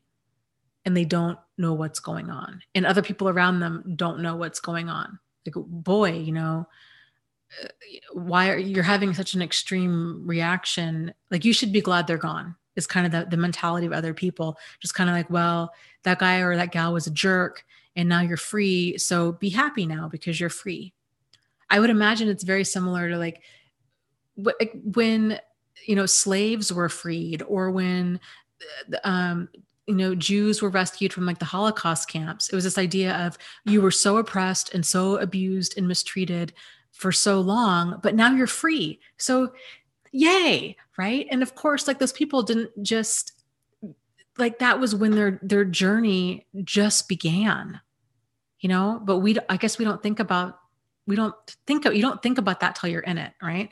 So it's like, yeah, I'm sure everybody that was in the Holocaust probably had a lot of major PTSD to deal with. And so they got out of that, even though they were liberated. This is a tremendous amount of stuff to heal for. And this oftentimes, and then there's kind of this ripple effect with all of this that tends to affect generations, like Holocaust, like slavery, like abusive relationships, these kinds of things. So it's a lot for a person and for a family system to process. So when a person gets out of a situation like that, and especially because it doesn't seem, especially if they weren't ever hit, so they might not have ever registered as what they went through as abusive. And so in their mind, it's this idea of like, well, I don't feel valid for how I'm feeling, because what I experienced, it wasn't as bad as, Sally Sue from church or from work experienced. I mean, her husband used to beat her, and, she was able to move on, and the reality is probably Sally Sue at work just doesn't talk about stuff, and she puts on a smile at work because people don't talk about this kind of stuff. And so if it's emotional abuse or psychological abuse, the person just feels blown apart, and then they're having all this PTSD. They can't trust people. They're confused. They're having nightmares. They're having anxiety. They're depressed. They're like, I don't understand. I feel like I'm losing my mind. What is wrong with me? And because they aren't able to articulate what happened, because this emotional abuse and psychological abuse, it's so oftentimes so subtle that they don't realize what happened. And so even if they do get into therapy, the therapist isn't maybe not picking up on the fact that they were actually emotionally or psychologically abused. So the therapist could be possibly treating it as just a bad breakup, like a painful breakup.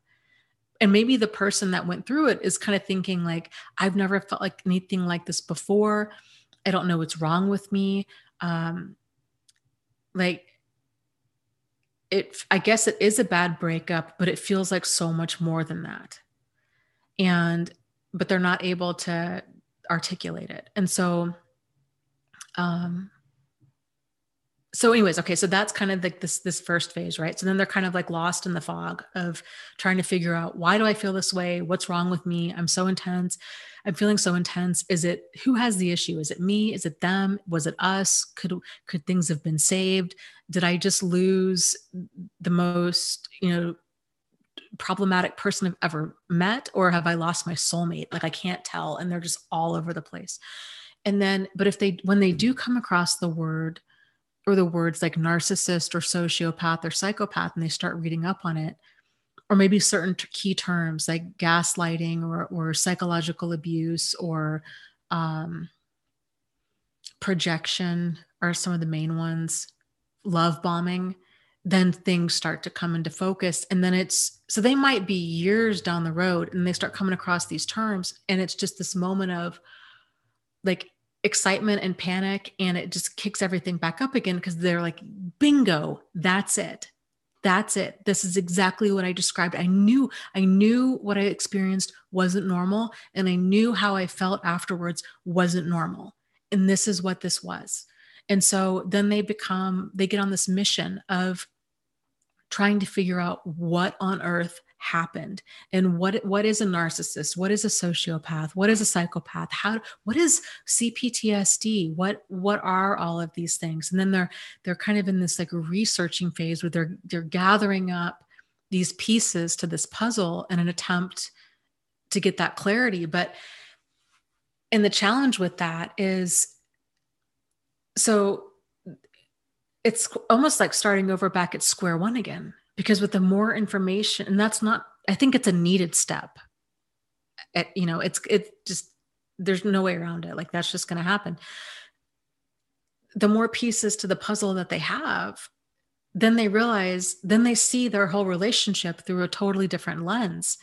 And they're like, oh, wow, okay, all of this is making sense. And so then they have to kind of go back to square one and like reprocess everything and reframe everything. And all of them, the manipulation, it's like such a fog that once that clears, and then they start realizing, oh my gosh, like this was a manipulation and this was a lie and all of it. So it's going to, drag up all of these emotions that the person might have thought were gone, because the first time around, the person was mourning kind of this quote unquote bad breakup, and they were doing the best they could to mourn the loss of a bad breakup, but that's not what happened. And then when they realized that it wasn't a bad breakup, it was an abusive relationship, then it's this whole other process of I've got to kind of go back and put the correct pieces in the correct order for everything to make sense. And this isn't even us doing this. It's like our brain needs to do this, because your brain's primary function is to keep you safe. And the way that it does that is it's a meaning making organ. And so it's constantly looking for, like, what causes pain? What's hurt me in the past? What does this mean? How do I avoid it in the future? And so it's all of this rehashing and this obsessiveness and this drive to get these answers. We can feel like, man, I just wish I could turn the switch off on my brain because it won't stop. It's not you, it's your brain. And I know it might sound weird because we tend to think that we're one and the same, but we're not. The conscious awareness part of us that we consider to be us is a very small part of our brain. It's that emotional brain, that limbic system is the largest part of our brain. And that's what is really driving so much of that and so much of kind of the PTSD stuff that's going on. So when a person then moves past that phase of like this researching and learning about narcissism and learning all of that, and that can take quite a while, frankly, then they may move to kind of like you were saying, feeling obsessed with their own recovery. And so this is a step, and this is what concerns me, because I don't see a lot of people actually go this far in their healing. And I didn't. It took me, I didn't either. So it took me going around this mountain a couple of times to learn all the lessons that I needed to really learn in this, to actually be recovered. And, you know, so what a lot of people tend to think is they feel recovered when the after effects of this relationship no longer completely control their life, and that they can actually start functioning again. Like when they start wanting to go back out, when they can sleep at night, when they're feeling okay, when they can smile again, you know, when they're no longer crying every single day, these things. And then they think, okay, now I'm recovered from this. I don't feel like my life is totally controlled by what happened to me. But true recovery means doing a deep dive and exploring your vulnerabilities. How did this person get into your life? What vulnerabilities did they exploit? Where are your boundaries now? Because I will tell you, even if you thought you had amazing boundaries and standards before, odds are you don't now. They've eroded them in many different ways that most people haven't even begun to think of. And so much of this, like getting to the point where it's our recovery, a big part of that too is learning to trust your intuition. And again, because the stuff isn't taught, most people are learning to trust their intuition for the first time ever. So there's a lot of kind of self-discovery and personal growth stuff that comes out of this that we would never have guessed in a million years. You know, if you've ever watched my video series, and I do plan on doing more videos on this down the road, but I did a video series called Red Flags of Codependency. And I know that word codependency is really, can feel very like victimizing to people, and it be very triggering. And I for sure don't mean that. And you don't even need to be codependent in order to benefit from that series. It was just a word I used because it's a common word for kind of partners of narcissists. So, you know, use the word as a pointer. I kind of like the word overgiver, because that's what we tend to be, very kind of compassionate. We give people multiple chances.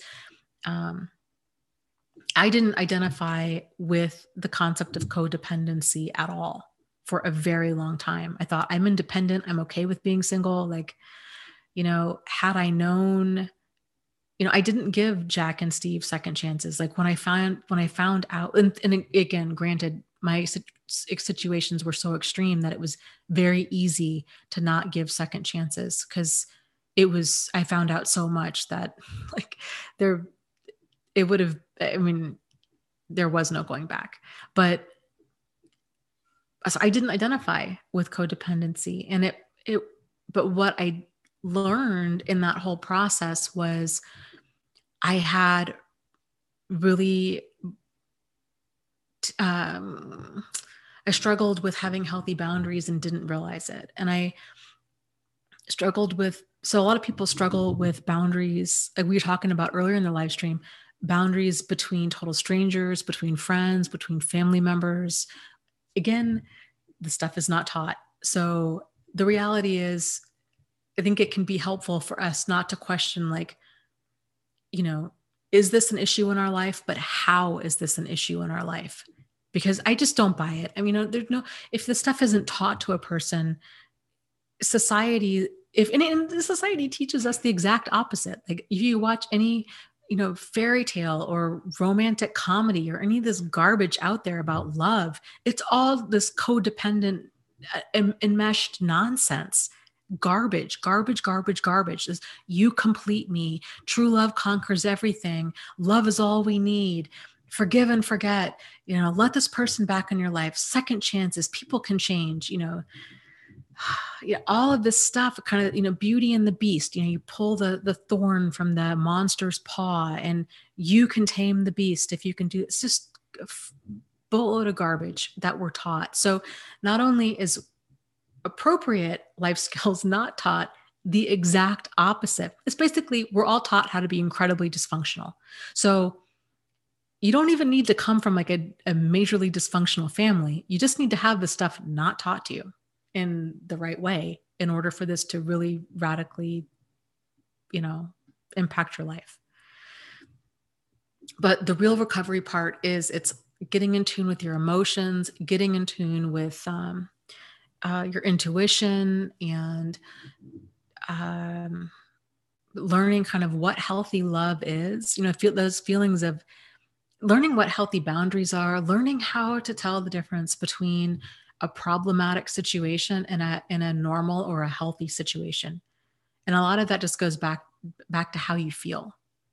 But again, so often we're so conditioned to feel like, or to think that, man, if I feel this crazy, unhinged, crack addict kind of feeling towards another person, then that must be love. And oftentimes it's not. It's trauma bonds, or it's codependency. Like that's not love. Like, love is safe and secure and calm and reassuring and nurturing and supportive and amazing.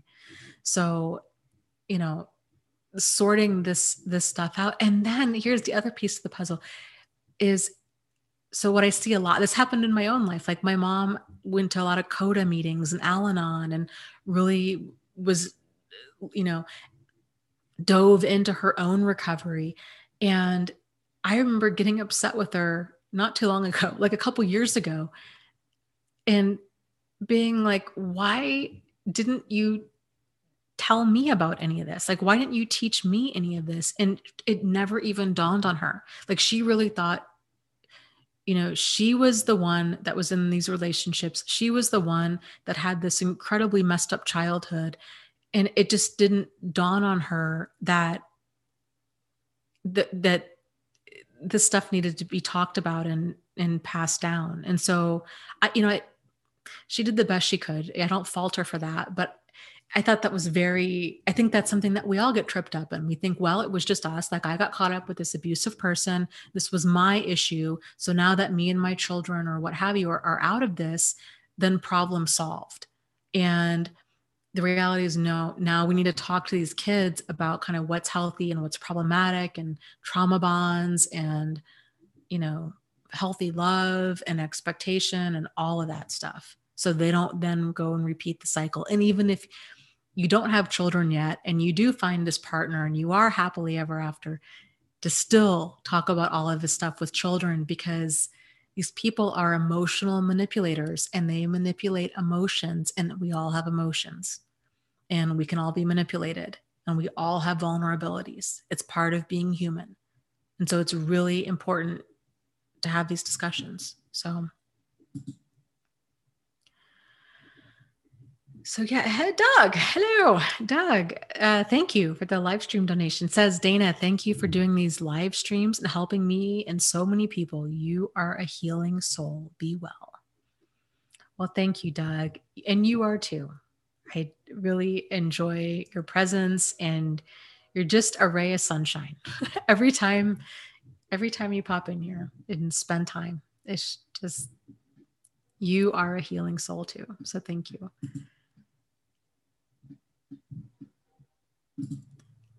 Let me scroll down.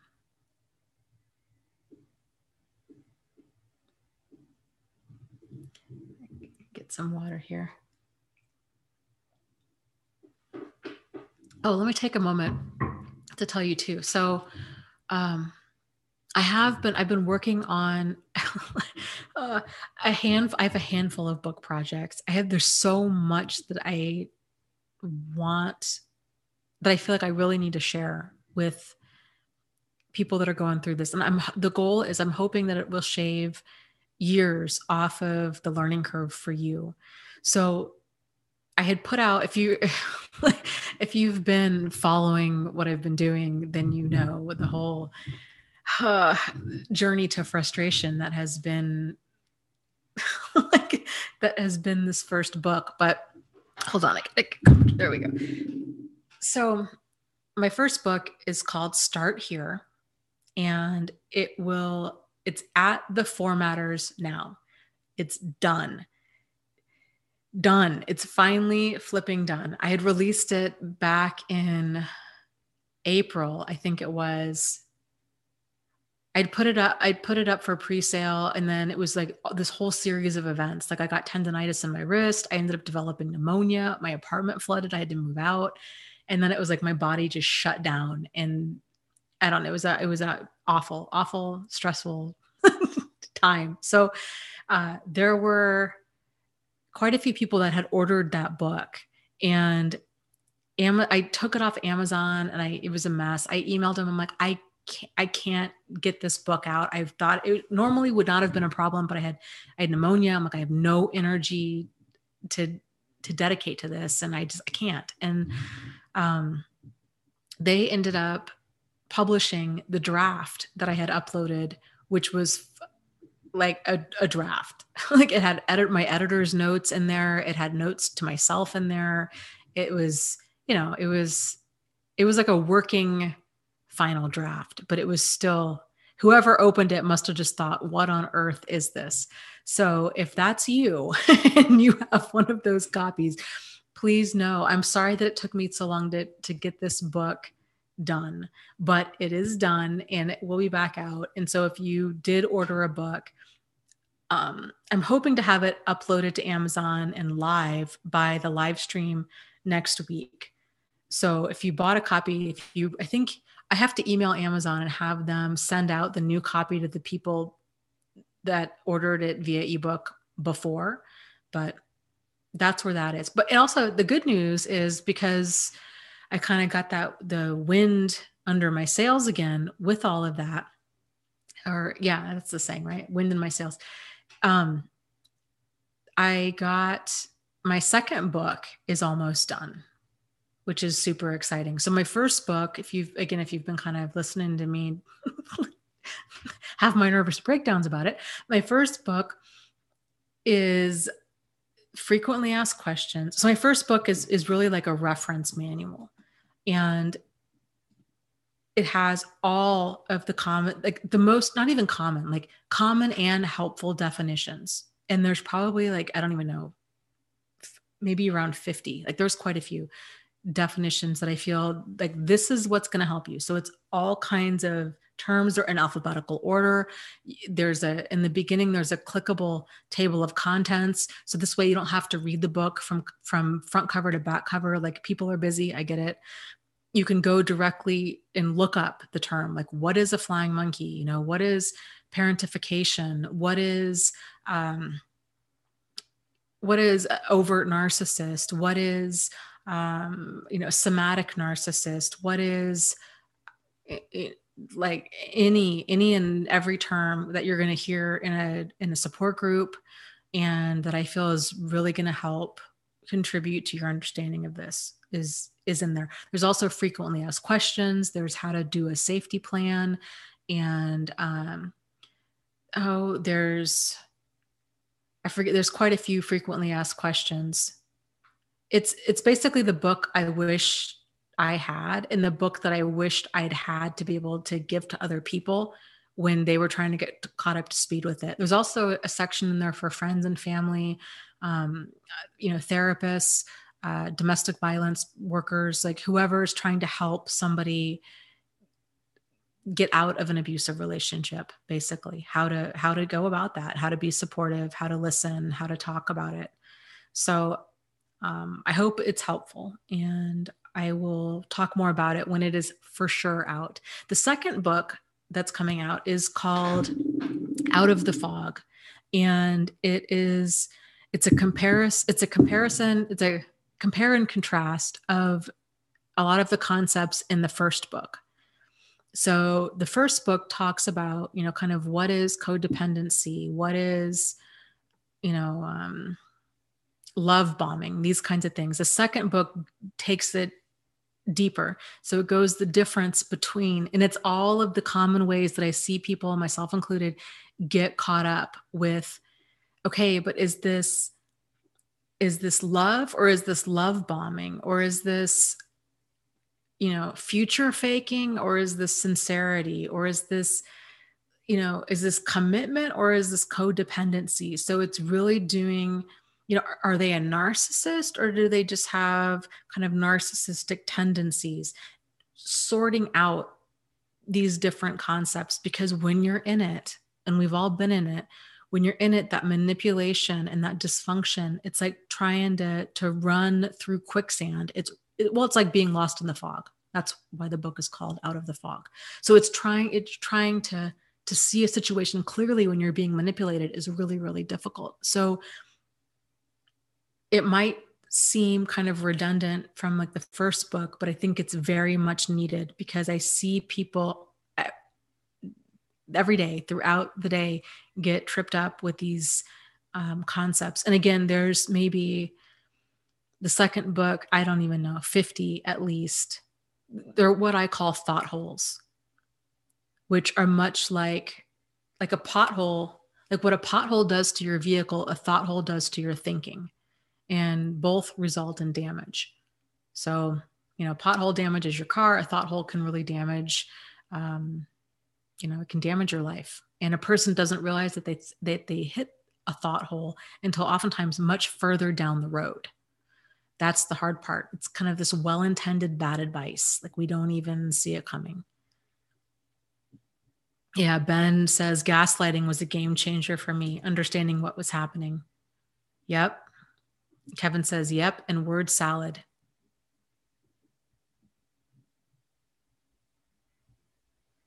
Yeah, flying monkeys. Truth Seeker says, yeah, my parents are pro-level gaslighters. Yeah. Bonnie, cognitive dissonance is a biggie. Absolutely. Carla asks, are you going to do a trilogy? Oh man, it's going to be more than that. There's so much to say about all of this. And because I want to make sure that, because man, like a manipulative person can skew anything, and it just doesn't take a whole lot for that to happen. And so that's why I feel like I really need to be as thorough as possible with like every step of the way. And so as I'm writing these books, I'm also trying to think about, how could this message be skewed by somebody? How could an abusive person skew this and use it against their target? Because that's very common too, for them to especially the ones, especially the ones that are not so aware of their behavior, but that's not accurate, because sometimes it's the sadistic ones too that'll say, we really need to read like a relationship book, or they're in therapy, and their therapist is like, oh, here's a relationship book, and now you've got this abusive person who is and a therapist who's a therapist, if they're not aware of what's going on, if they're not picking up that this is an abusive relationship, the therapist is treating the dynamic as if it's a relationship issue, and that communication is the problem, when in fact it's an individual personality disordered issue, and the issue is character. It's not communication. So but the danger in that is then you can get a therapist who's unintentionally gaslighting their client, by treating it like it's a relationship issue, and that communication is the problem. And then what happens is the target is working overtime, twisting themselves into an emotional pretzel and walking on eggshells, thinking that if they can just improve their communication or become a better spouse or what have you, that the abuse will change, or that they can somehow earn their loyalty or what have you. And that's not the case. So, I don't think I answered your question. So yes, there will be more books. So after, I would say there's at least like at least five more that I want to write about this. These are the first two that are coming out. I've got I still need to do some finishing touches on it, and I'm not quite sure how it's going to take shape when all is said and done. But I have a 5-year journal that I'm working on that I thought I was close to finishing like 2 weeks ago. And then that turned out to not be the case at all. So, and that's been, every book has its own set of challenges. And it's been interesting. So for example, like with this 5-year journal book, I'm super excited about all of these books, and I'm super nervous for them too. But just because you never know, like you put something, I just want to make sure that I'm doing this topic justice. And it's kind of nerve-wracking to put something out in the world, and you just want to make sure that your message is received in the way that you intend for it to be, and so it's not twisted and actually does harm, I guess, is what my concern is. But anyways, the 5-year journal. If you're familiar at all with 5-year journals, they're really cool. And I think it's really going to help people to see progress in their healing. And so what it is what a 5-year journal is you flip to any page and they'll have like a few lines. So it'll say like, let's say January 12th or whatever. And then you fill in the year, and then it'll give you like, I don't know, a certain number of lines, say like 5 lines. So then you kind of write a few sentences about that day. And then you go through the book and then you circle around. And so you have the book for 5 years. And what's cool about that is so you get to see kind of what you were thinking about at the same day the previous year. And it's just fun. It's fun because you really, you get to see your own personal growth and kind of what were you thinking about? What were you worried about? What have you? What makes my journal different from every other journal that's out there is mine is designed to be like an insight journal. And so every single day has a question. And so for example, I'm trying to think of one. Like, what did you criticize yourself about today and why? And then maybe the next day is, what have you criticized yourself about lately and why? Or, who is the last person you spent time with and why? And so it's just kind of all of these things, what are, and like list 2 ways that you've lived an authentic life lately and why. And so every day is a different question. And then every, what is that, I think Sunday or something, then there's another question that says, and then there's a space after that question for like any aha moments that you might've had that day, or any like anything specific that you feel that you want to make a note of for that day. And then every single Sunday, it's, writing down like an aha moment from that week. It's just cool. I think it'll be really cool. And so then the process with that book is I originally had quotes from like a wide variety of people, like Confucius to Tony Robbins to Oprah to Socrates to Buddha, like you name it. I had all these quotes in there, and I cannot even begin to tell you how much time that took, because the questions that I picked out were then designed to do like a deeper dive from the quote. And then I began like researching copyright stuff, and I thought, I don't want to get in trouble for copyright. And how am I going to get a hold of Oprah? You know what I mean? To like get her authorization to publish a quote in a book like this. And so then I thought, I don't even want to open that can of worms. I don't want to get sued. So I think I need to not do the quotes. And so then I thought, okay, I'll just go back and I'll redo them all. And I'll do quotes from kind of inspirational, basically dead people, right? So Buddha, Socrates, Confucius, Maya Angelou, Gandhi, these kinds of people. So this is kind of where I'm at now. So then I'm kind of deciding, okay, do I want to do quotes from inspirational, deceased people, or do I want to, do I want to do that? Do I not want to do quotes and just do questions? Or do I want to kind of, I don't know if I want to say really like do my own quotes, but have kind of, I don't even know, it would have it be more of like a conversation where I kind of put something in there, like, I don't even know. I guess it would kind of be a quote, which feels really grandiose, right? Like to have a whole 365 quotes from me. Like, I don't know. So that feels kind of icky. So I don't know. I'd have to kind of figure out like, how could I, if I go that route, then how would I do it to where it's more of like a conversational journal? Am I even making sense? I don't know. That's where I'm at. That's where I'm at with that journal. I have to kind of figure out how I'm going to do that in a non-weird way.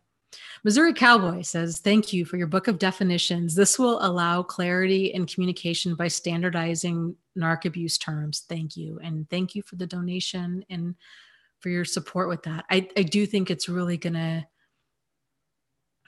to be helpful with that. And I think too, if a person, it's going to be helpful for them because, once we have a word for something, once we name it, then it becomes a thing. And then we're no longer in that fog and kind of swinging at ghosts, right? It makes it more concrete. Like, yes, this is gaslighting. This is what this is what happened to me. This was projection. This was, flying monkeys, smear campaign, all of this stuff. But then also too, if you are in therapy, and this is a very common occurrence where a person, a lot of this terminology, it's for sure not in the DSM. And so the vast majority of therapists out there are not going to be familiar, especially with the terms like, flying monkey, or maybe even gaslighting, or, a lot of the stuff. So I hope it'll really kind of bridge the gap between kind of these two worlds of therapy and the support groups. And so we're all speaking the same language. So then you can take the book and you can, highlight parts of it, or you can encourage your therapist to get one, or what have you, or just bring it in, or whatever you want to do, and just say, okay, this is what I'm dealing with, and here's this book. And then at least open the conversation up about it in there. I think it'll be incredibly helpful. Yeah, Bonnie says, yes, once you can name it, then you can finally do something about it. Yeah. Oh, that would have been a good title, Truth Seeker.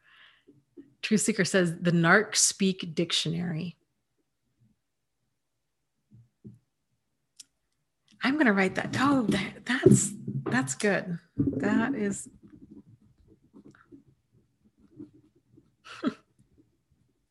Yeah, it's good. There's a lot of concepts in there too, kind of for us as well.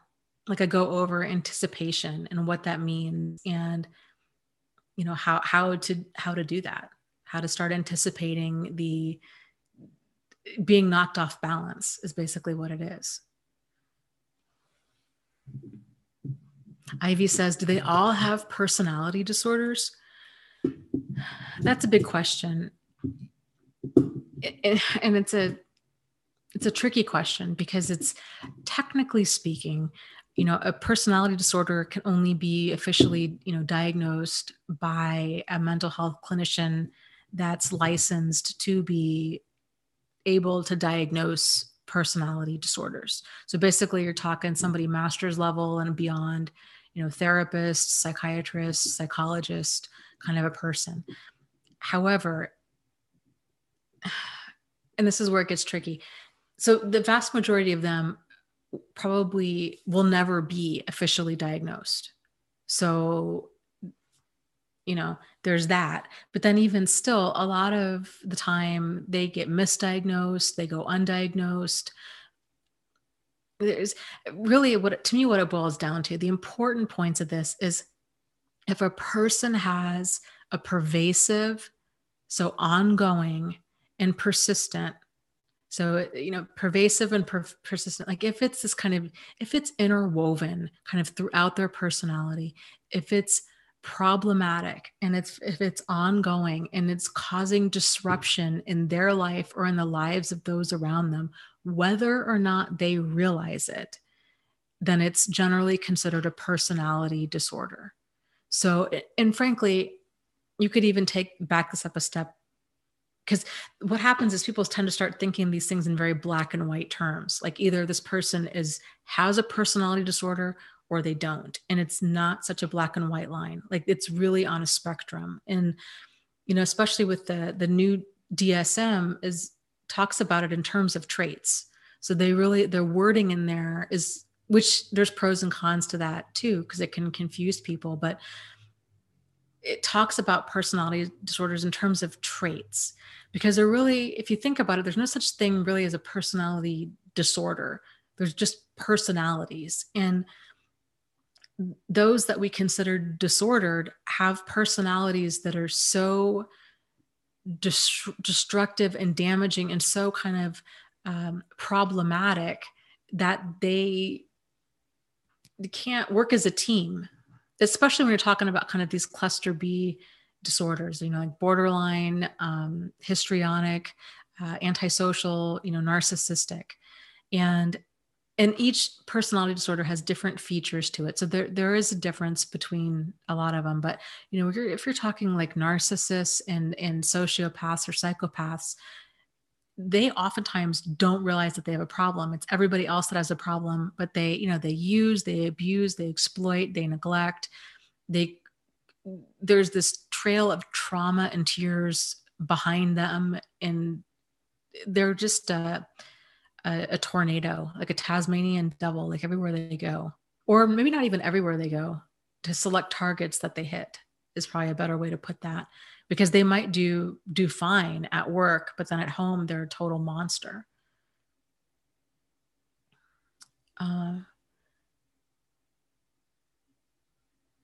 And what's important to that, Bonnie says that the codependent empath basically has to diagnose or at least identify the toxic narc.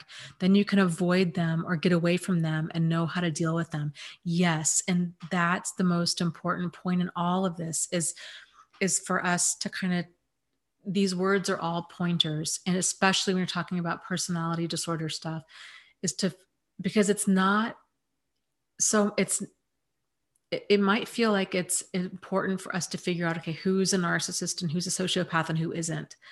But that's very extreme thinking. And it's very common I don't think I've ever encountered anybody, myself included, who hasn't thought that way when they first come across this topic. But then over time, when we start getting more in tune with what works for us and what doesn't work for us and our boundaries and standards and deal breakers and all of that stuff, then we start to realize, yes, it's good for us to be able to realize that not everybody in the world is like us, and that not every issue can be solved, and that sometimes communication is not the problem. Like sometimes a person just has a completely awful personality and they're abusive, and it for any number of reasons, but that their personality is traumatizing to those around them, and that they're so destructive that we can't be around that. And so once we realize that, okay, kind of getting in tune with like what's toxic and then what's healthy, like then our awareness starts to expand into, here's another step. And I talk about this in my, I think I kind of a little bit in both books, but it starts off with that awareness of toxic and then normal. And we're trying to figure out, okay, is this person personality disordered, like narcissist or sociopath, or are they normal? And then kind of the next step in that progression of thinking is in realizing that what's often normal is often toxic. And that there's actually a third level there that many of us have missed, because again, what's normal in society is often incredibly toxic, but we're just used to it. we're used to swimming in sewage and not realizing that this is a problem, and that, like nobody's life is working, but nobody really knows why. It's just different degrees of dysfunction, right? But if you can realize, okay, there's toxic, then there's normal, and then there's healthy. And then this is where it really comes down to really getting to know yourself and knowing what's healthy and nourishing and nurturing and empowering and energizing for you. And then to do more of that, like to live kind of in that zone as much as you possibly can, and then do damage control for any other parts of your life that have to exist in like that normal to toxic level. That's when things really begin to change and become powerful. It's cool.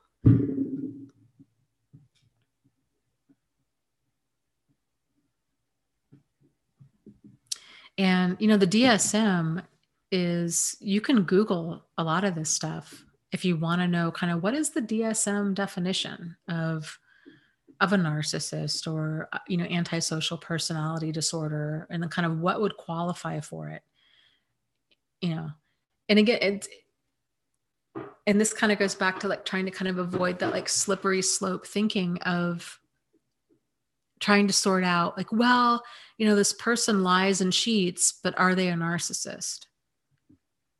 Because that's a problem. The reality is it doesn't matter. Like that's a problem. And, and then too, kind of looking at, is it an event or is it a pattern? If it's a pattern, then that's you're dealing with personality there.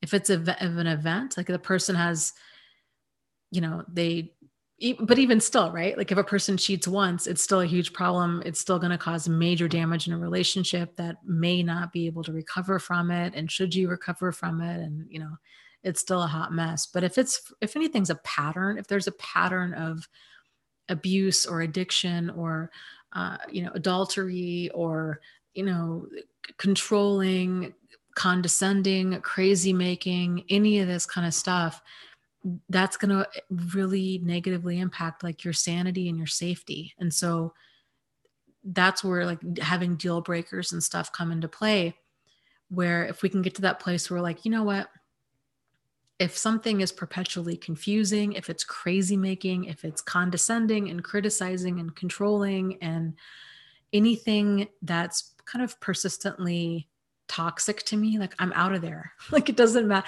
by any other name that you call it. It does not matter.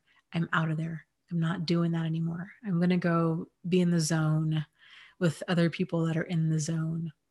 But in order to get into the zone, you have to know that the zone exists, and you have to kind of understand like the differences between what is like, again, the differences between what is normal and what is healthy.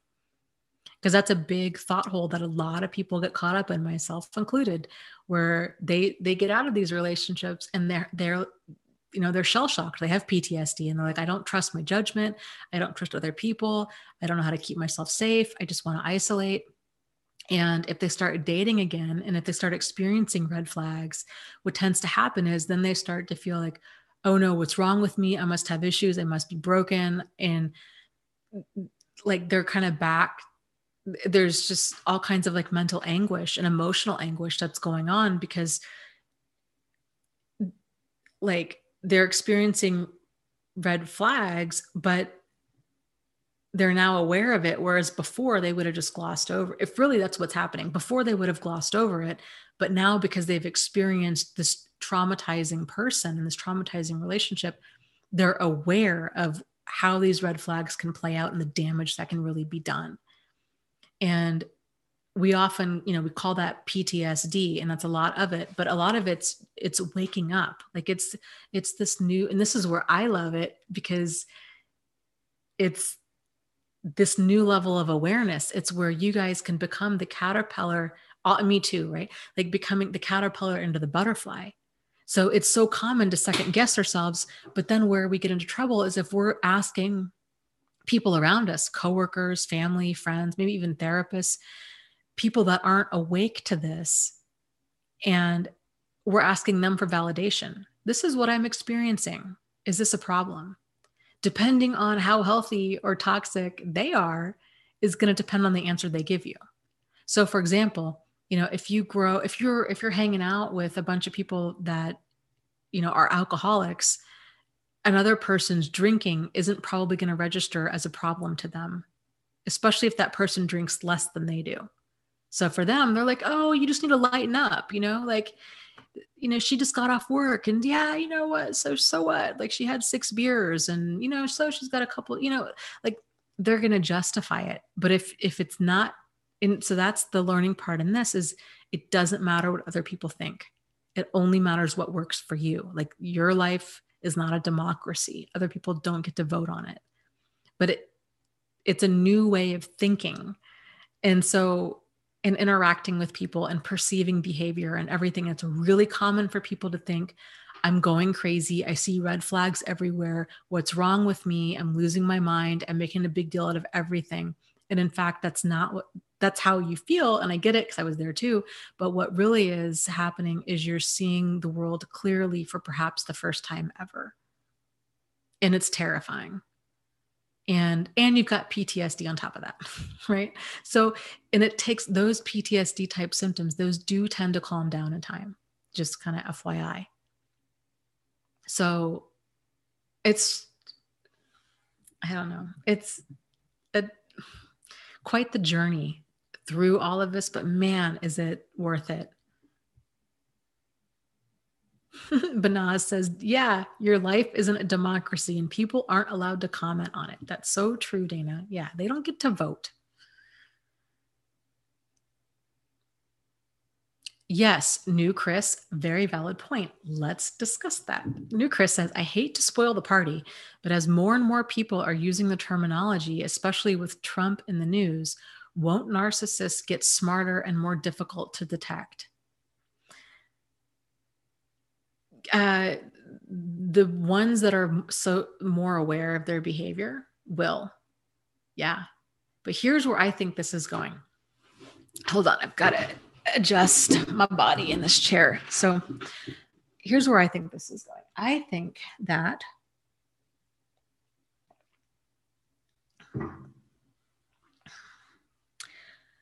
what we're seeing, and this is going to sound possibly very crazy to you, is I really feel that we are riding the wave of the next form of evolution, and that's an emotional evolution.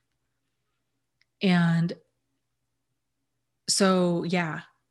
So a lot of like the sociopaths, the ones that do have insight and that hurt people anyways, and kind of more of like the malignant narcissists, those kinds of people, the psychopaths, yeah, they're going to level up.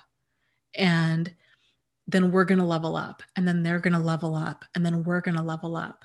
And I really feel like where all of this is going, like the end point for all of this really boils down to our intuition. It's kind of this really cultivating that almost, it seems like a sixth sense within us, but it's not. It's just that we've been separated from it for so long.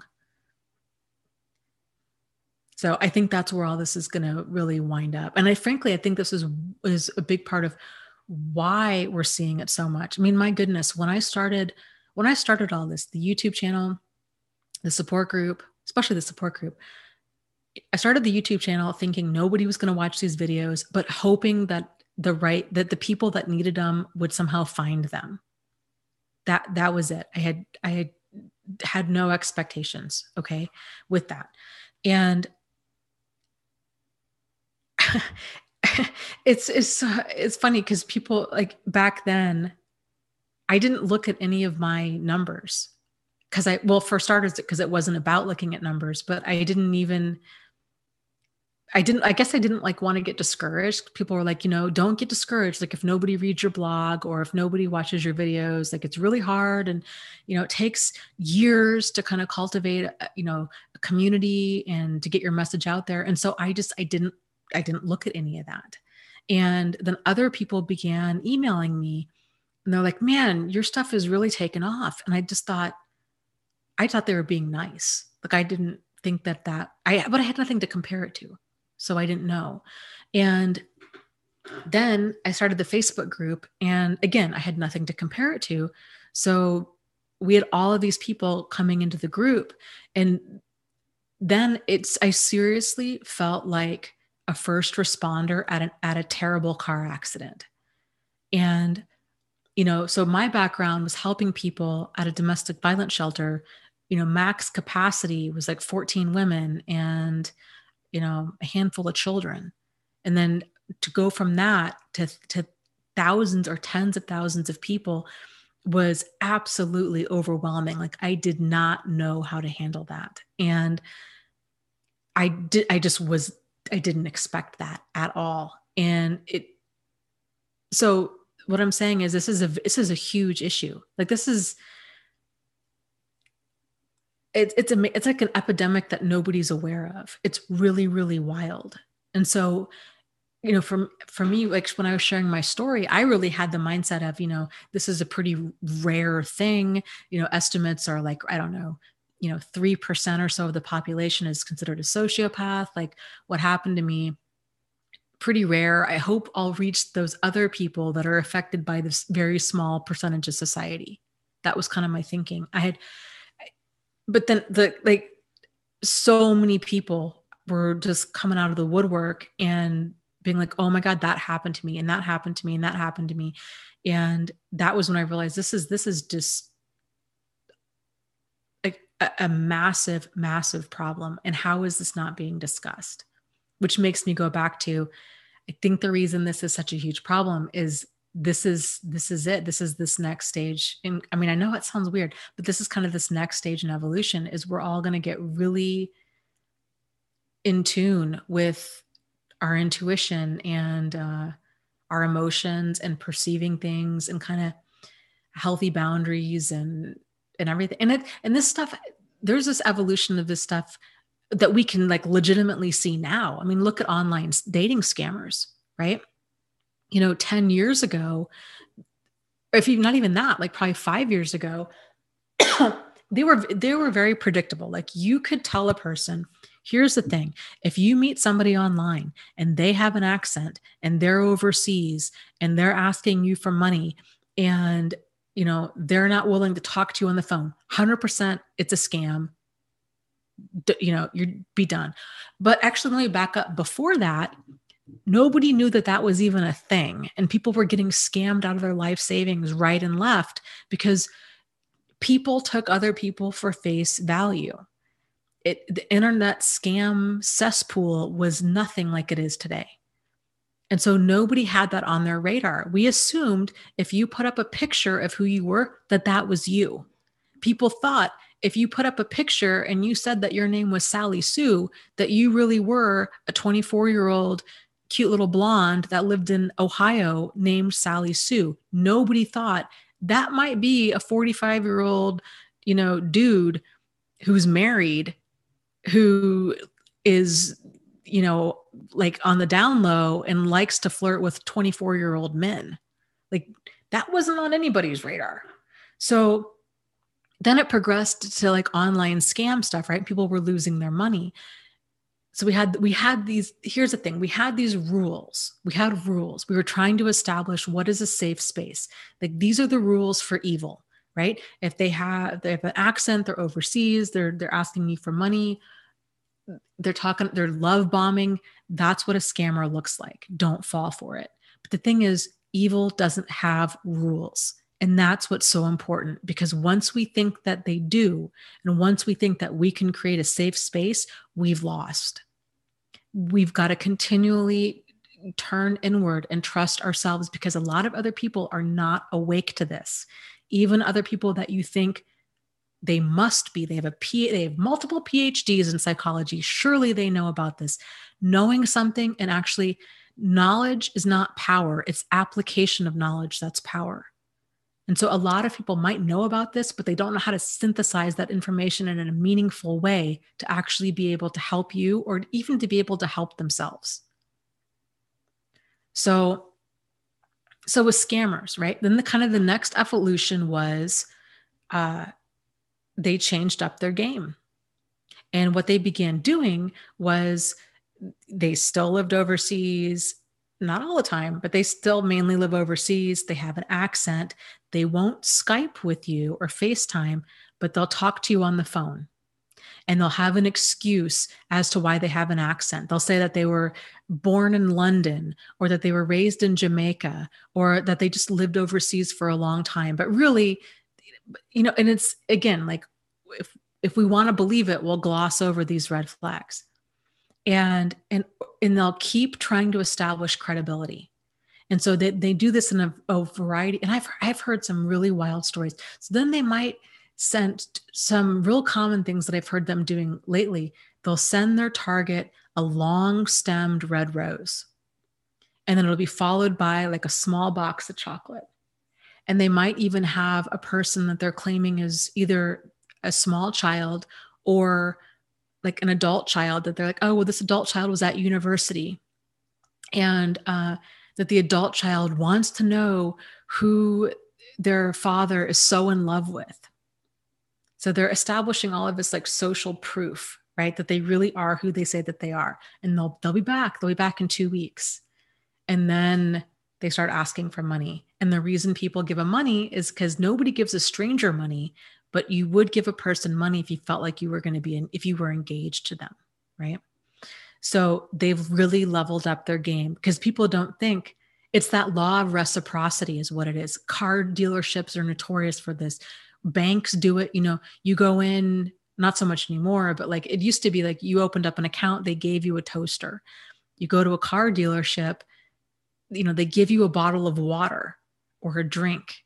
And what that does psychologically, and they know this, which is why to me it's like extra not cool, is then we feel obligated to somehow give them something back. But if you notice, the give versus the take is not equal. So you giving me a Diet Coke and me giving, not wanting to negotiate on the price of a brand new car is not an equal thing. It's the same thing with dating too. Like, that's why I'm a big fan of meet for coffee, make it equal.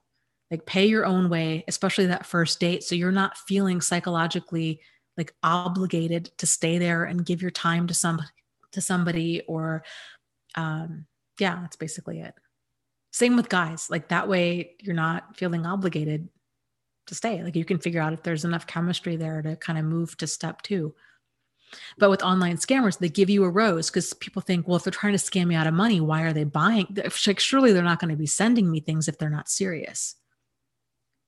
But no, it's just another layer of the game. And I'm sure it'll continue to level up. The more people catch on to it, that's when they level up. Standing Firm says, how do you know if your therapist is a narcissist? Well, let's back that question up a little bit. In order for therapy to be effective, there needs to be a rapport there, meaning you need to feel comfortable with the person that is your therapist.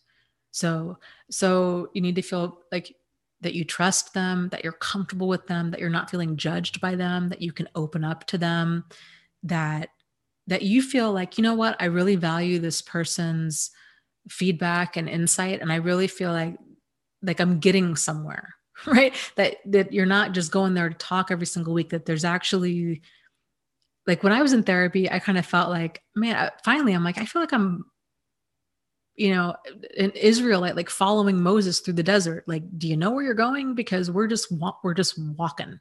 And that was my frustration. So the point being, they need to have that, you need to have that rapport, but then there also you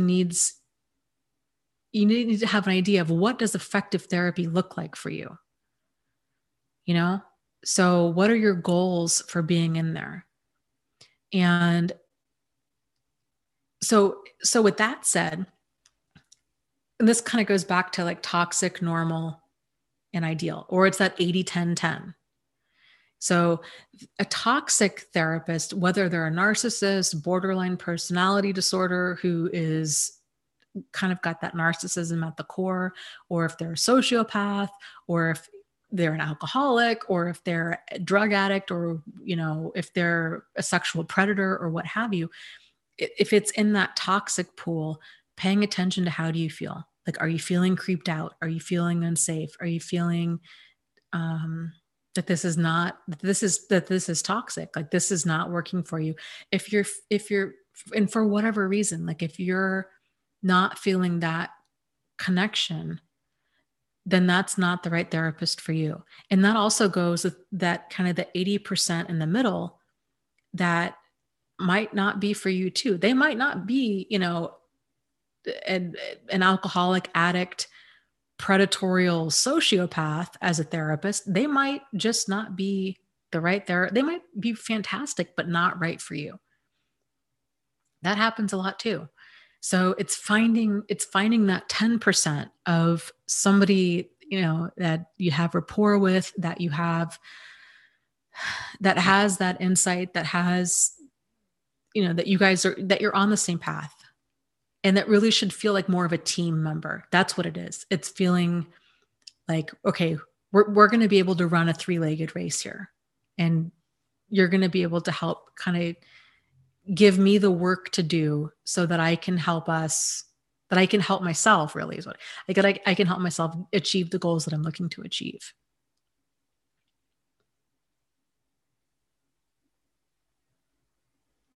Bonnie says, I didn't feel safe with my therapist. I learned a little, but came out of there feeling creeped out, sad, and full of dread.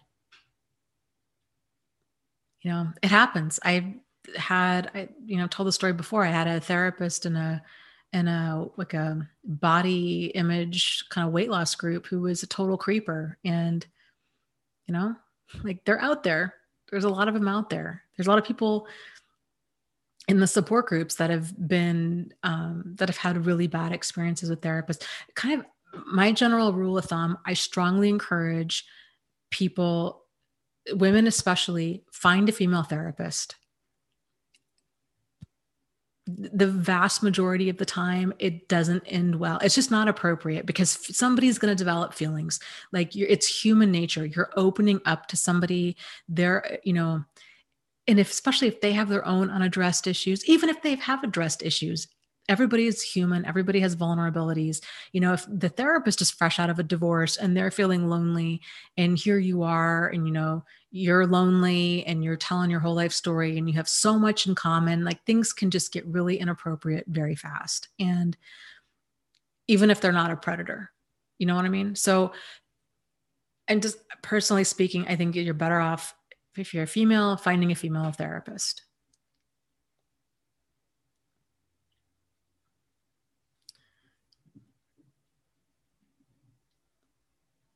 Kevin says, is it bad that my therapist is female?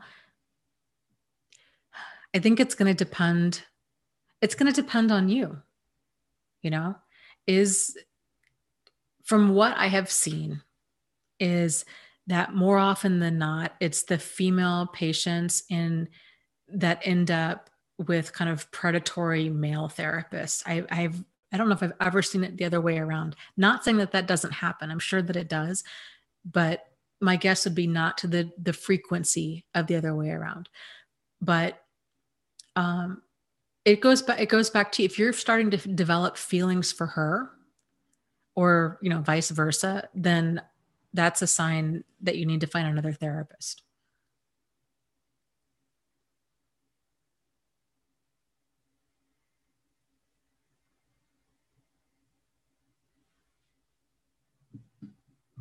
I could see that. Banaz says, I feel like my therapist lures me into her therapy group work. I see there is value to her work, but I feel like she disrespected my needs there by selling me her services. I agree. I think there's a fine line with that. And I feel that way kind of with the medical profession in general, to be honest, because you have vulnerable people, and it doesn't sit well with me. It's one of the reasons I don't do like one-on-one, like life coaching or any of that kind of stuff with this. It doesn't, and I'm not saying that it's bad or wrong that other people do.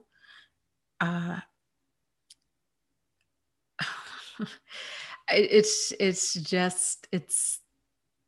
especially if they're, because, it is a business for them. Like, let's just be real. Like, they're not in it. It's not a nonprofit. Like, they're in there because it's their business. It's their livelihood. They need to have a certain number of clients every week. They need to have a certain number of visits every week. It's, if they're developing other products, like they're writing books, they're doing courses, they're, doing kind of things like this. Yeah, there is kind of this line where it's like, where does this become unethical especially if you're insisting that somebody like buys your product? Like, to me, that's not appropriate at all.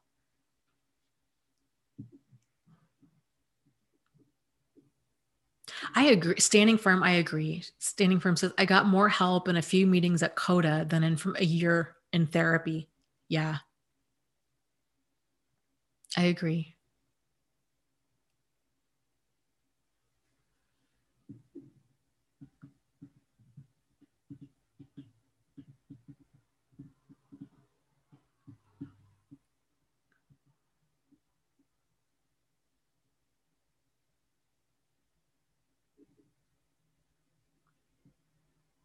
Oh gosh. Shar says, hey, Dana, good to see you. My narcissist got remarried and just broke the financial promise. Yeah. Got the final kiss off financially. He thinks it's hilarious. He says, you're a therapist, deal with it. It continues to haunt me. Yeah. And so that's then here's kind of the other side of this, right? So then if a person is a therapist and they're going through this, because what, like, oh, that makes me mad. That I'm with you, girl. Like, that makes me mad too.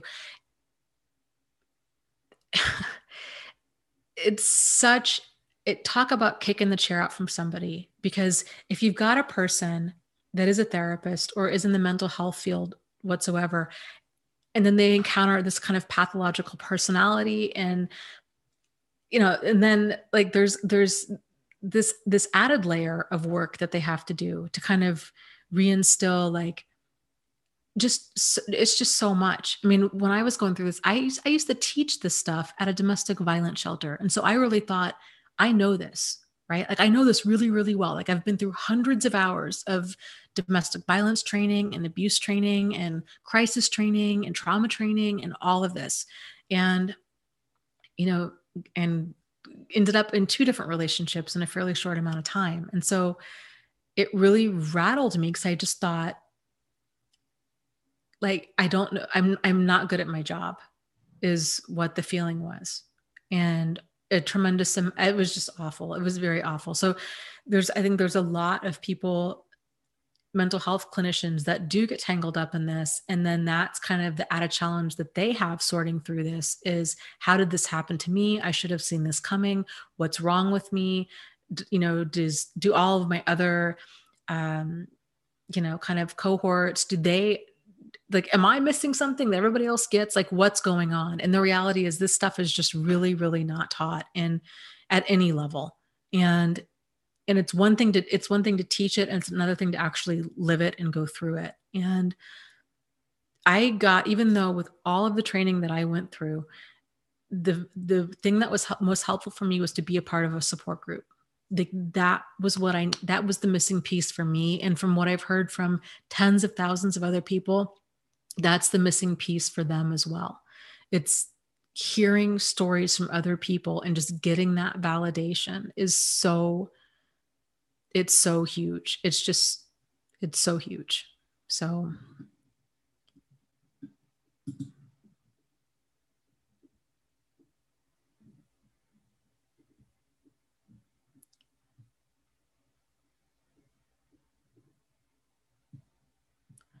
okay, so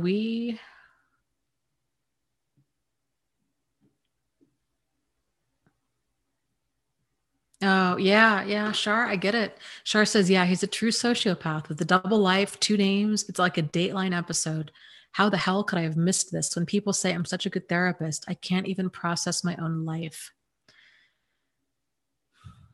We all have vulnerabilities. And frankly, I really think when a person is in that mental health field, we oftentimes second guess ourselves. when we experience red flags, it's really easy for us to be like, you know what? Am I just like diagnosing everybody that I come across? Like maybe I need to take some time off work. Maybe I'm seeing stuff that's not there. Maybe, I need to take off my therapist hat and just go on it. You know what I mean? Like it's really easy for us to second guess ourselves. And especially if we're tangled up with a manipulative, charming sociopath, and especially if they're really good at doing what they do, and to say that to you, and to say things like, you know, like, oh, you're seeing problems where there's not problems. It's probably because you're a therapist. Like that's why you're seeing these issues in us. Like there's really nothing there. You're just looking for problems. And it can really rattle a person. So it's difficult, it's difficult to see these situations when we're in them. Like nobody joins a cult thinking that they're joining a cult. Nobody gets in or stays in an abusive relationship thinking that they're getting involved in an abusive relationship. Like people don't get into this stuff because they know better or because they don't know better. They get into it because these people, narcissists and sociopaths, they seek out vulnerabilities in people and then they exploit them. And because we're all human, we all have vulnerabilities. And it's one thing like to learn to know, kind of have that clinical knowledge of this is how they operate. Like they're, like they're highly manipulative. They exploit other people, to kind of know like certain bullet point terms, but to really know how that goes down. And on a day-to-day, moment-to-moment basis, it's something like you really just kind of have to live it to fully experience it. And I don't know if there's really any other way to kind of get that insight and knowledge. But, and this is still so fresh for you, with going through your divorce and trying to do that must be incredibly difficult and incredibly stressful to have to try to heal your own self and deal with your own stuff, and then go into work and you're dealing with trying to help other people. Like that's a lot, and again, I get it. Like I was going through that when I was at the domestic violence shelter, where I was trying to heal my own stuff and then work with, 14 other women that were in crisis. And there were many times where you kind of, like in your case, you'd put on your therapist hat. For me, I'd put on my nurse face, and you go out there and you're strong for them. And then you go in your office and you close the door and you cry, and like you handle your stuff, and then you pull it together, and then you make it about them. And then you come back and then you cry, and then you cry all the way home. Like, and you just get through, because that's how you balance that, but this is not a reflection of you as a therapist by any stretch. It really, really isn't. These people are highly manipulative, and they can manipulate the best. So I guess try to not be so hard on yourself. It's just not a reflection of you. It's not. So, and the good news is, if you stay in this field, and once you do heal and you can kind of, you're at that point where like you're healed enough, you're going to be a total powerhouse to then be able to go out and help other people who are struggling with this. And you're going to see stuff that your peers don't. And then that's going to be its own level of frustrating and crazy making. Because you're going to pick up on abuse that they're going to just be like, oh, it's just family dynamics. And you're like, yeah, it's an abusive family dynamics. Like that's not just, family roles and communication issues. Like that's like deep-seated pathological, destructive stuff, destructive, abusive stuff. So I hope that helps.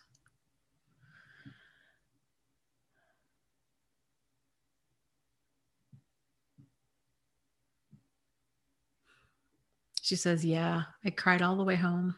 Thank you. It's nice to see you again. Yeah, you too. I wish that there was, and you know what, maybe I was going to say maybe Coda or Al-Anon, or, you know, find, if you don't already have like your own therapist that's helping you kind of process this stuff, but reaching out for support. And I know you know this, right? But like sometimes we just need to hear it from somebody else. But that's not a sign of weakness. It's a sign of strength, and that it's okay and it's healthy and it's normal.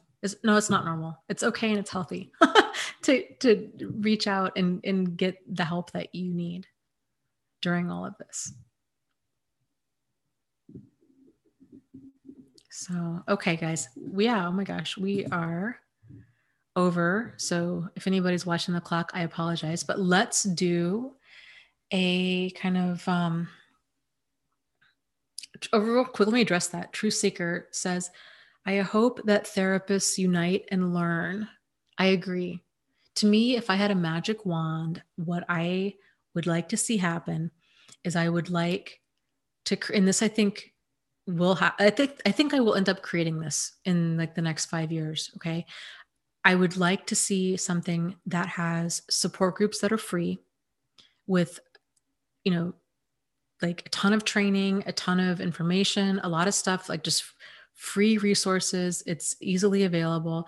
And I would also like to have, like, you know, trained therapists and psychiatrists and like other staff that can help people. Because to me, it's the benefit of the two. So if you can get kind of that clarity and the validation and stuff in support groups, find a therapist that's a good fit to do a deep dive with the kind of nuggets that you dig out in a support group. And you can go to them and say, hey, here's all these nuggets that I found that I feel like I need to explore. And then they can work with you one-on-one. I think that would really accelerate healing for people, instead of being in therapy and kind of just talking, you know, kind of just exploring through stuff and not having any direction or understanding, or not getting that clarity and validation. And then kind of the part that support group is missing is that it's a really hard, difficult place to do a deep dive with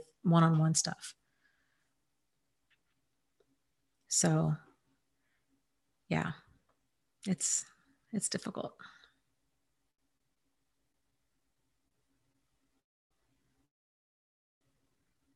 Okay, so with that said, let's do a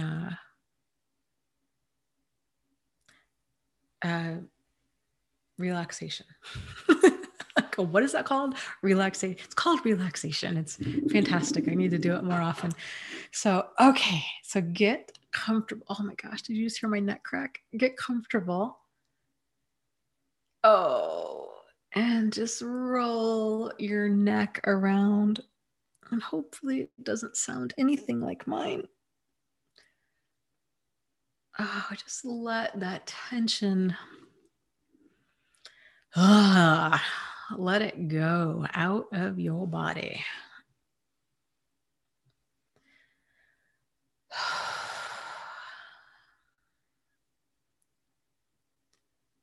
Okay. Take a deep breath in through your nose.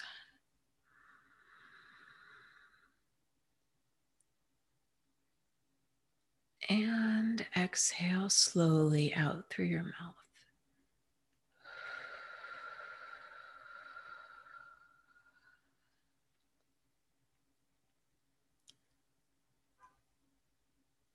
And again, take a deep breath in through your nose.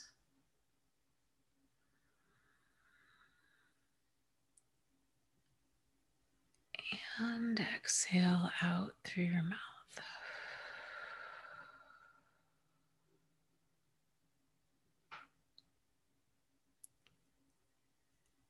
And we're going to do about 10 or so more breaths. As you inhale in through your nose, I want for you to visualize the air you inhale as like a beautiful, healing, white, kind of silver, almost magical light.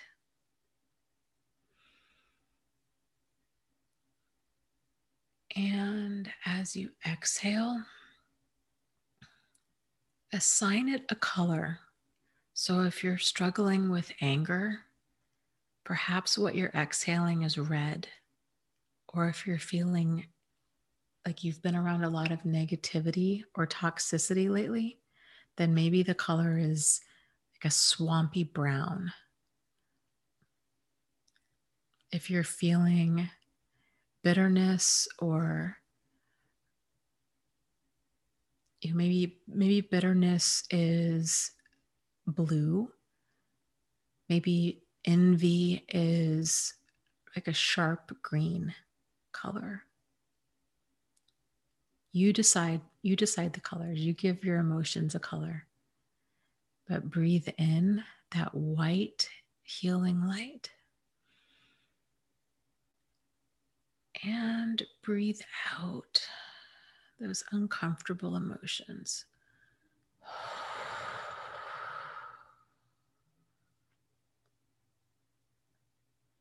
Overwhelm is another good one to breathe out.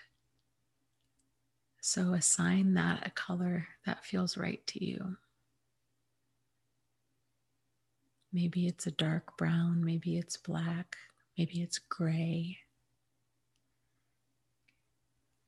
And maybe as you're exhaling, each time you exhale, you're exhaling different emotions and different colors. There's no wrong way to do this. So inhale that white healing light, and exhale those uncomfortable emotions.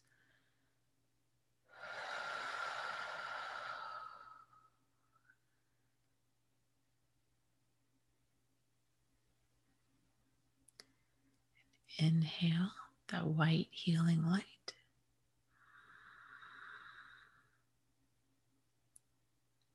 And exhale the uncomfortable emotion.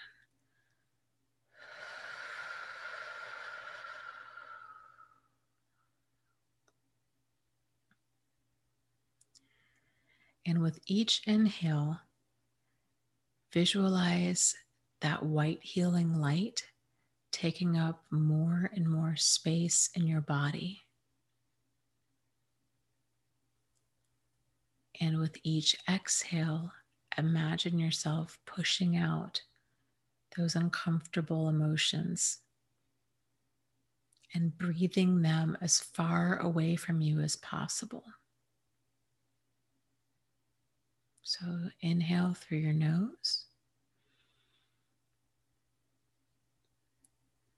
And exhale the uncomfortable emotions through your mouth.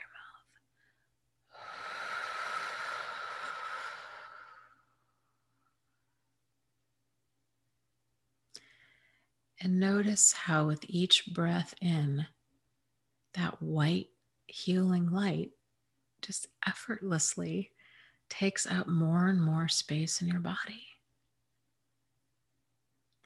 Maybe you feel it now reaching down to your stomach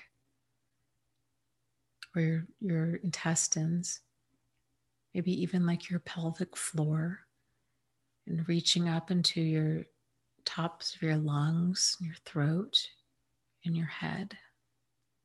So breathe in through your nose.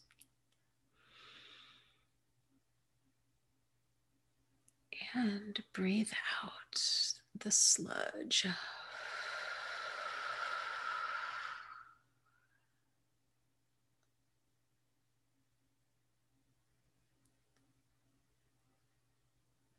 Breathe in.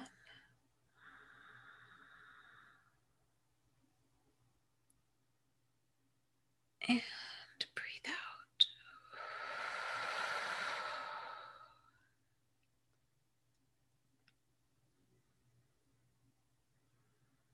Okay, and this next breath in, I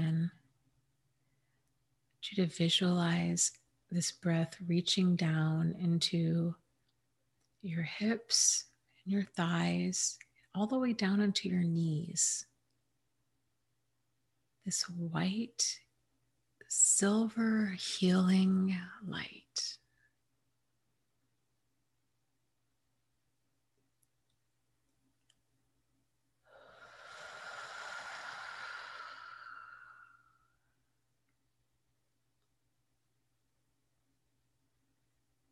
We're going to do 3 more breaths. So go a little deeper with this breath, down to your knees and your calves with that white light.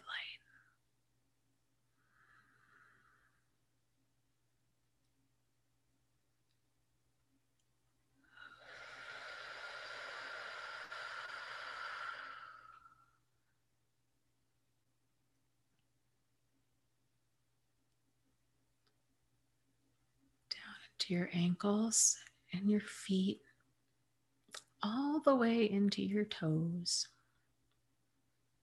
And breathe in.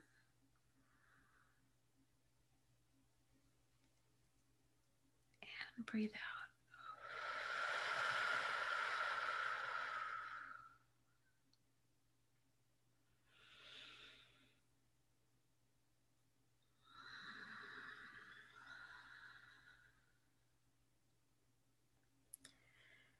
Feel that white light as it completely fills and surrounds your body. Feel your fingertips as they tingle, and feel the energy in your feet as they tingle. And now realize that actually you can feel that tingling sensation throughout your whole body.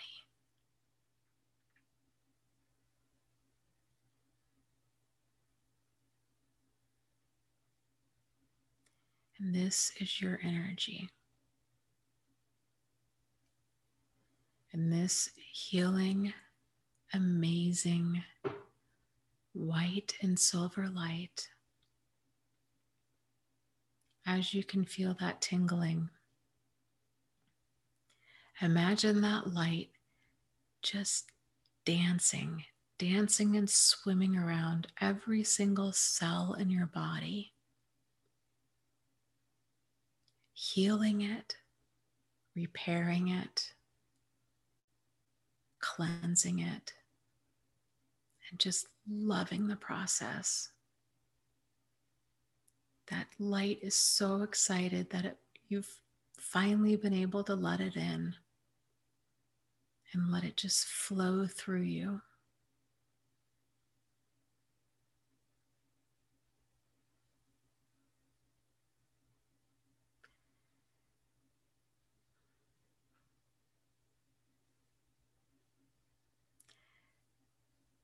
And now imagine that light and send it to some people, to anyone and everyone that you feel could use some of this healing energy.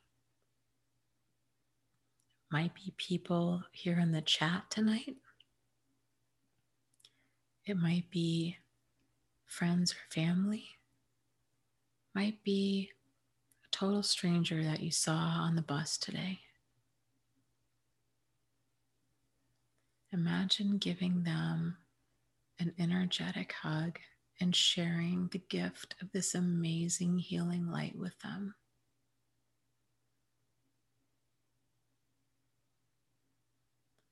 Letting them know that they matter and that they are loved and that they are not alone.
And when you're ready, come on back and give yourself a big energetic hug as well.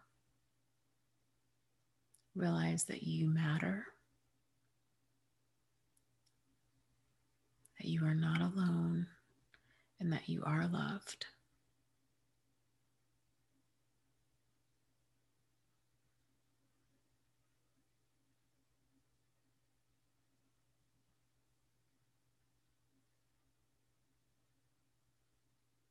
And when you're ready, go ahead and open your eyes.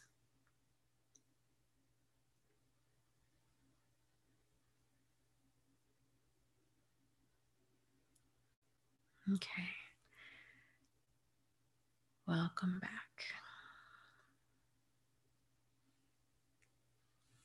So I hope that was helpful.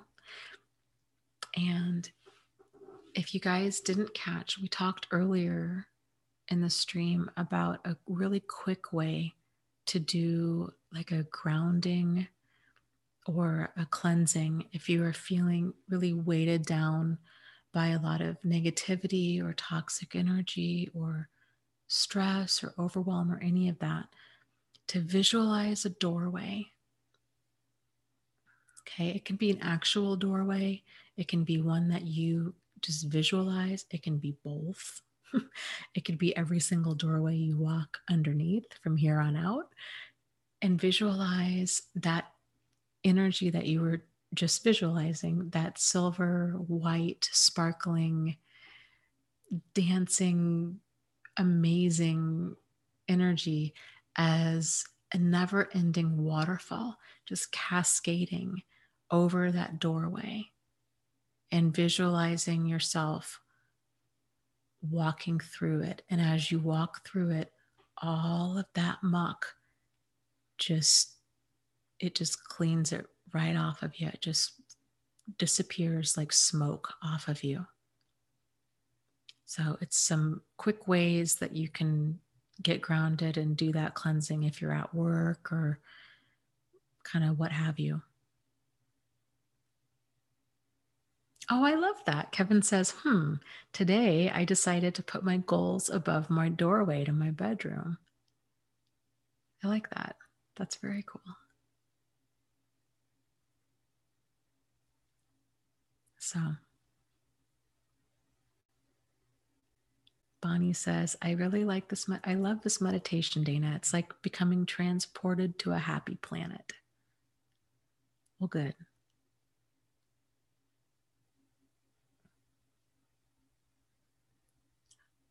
Yeah, I like that. I like that. Well, you guys, thank you so much for being here and for supporting each other and for everything, for asking questions and helping validate and give clarity to all of the questions I didn't get to in the chat. It's much appreciated. And just as always, lots of love to you. Lots of love to you. You are not alone. You are not crazy, and you really can move forward and heal from this. So take care, and I will see you guys next week, and I will report back on if I do that sensory deprivation tank thing and how that goes. So take care, and I'll see you guys soon. Okay. Bye.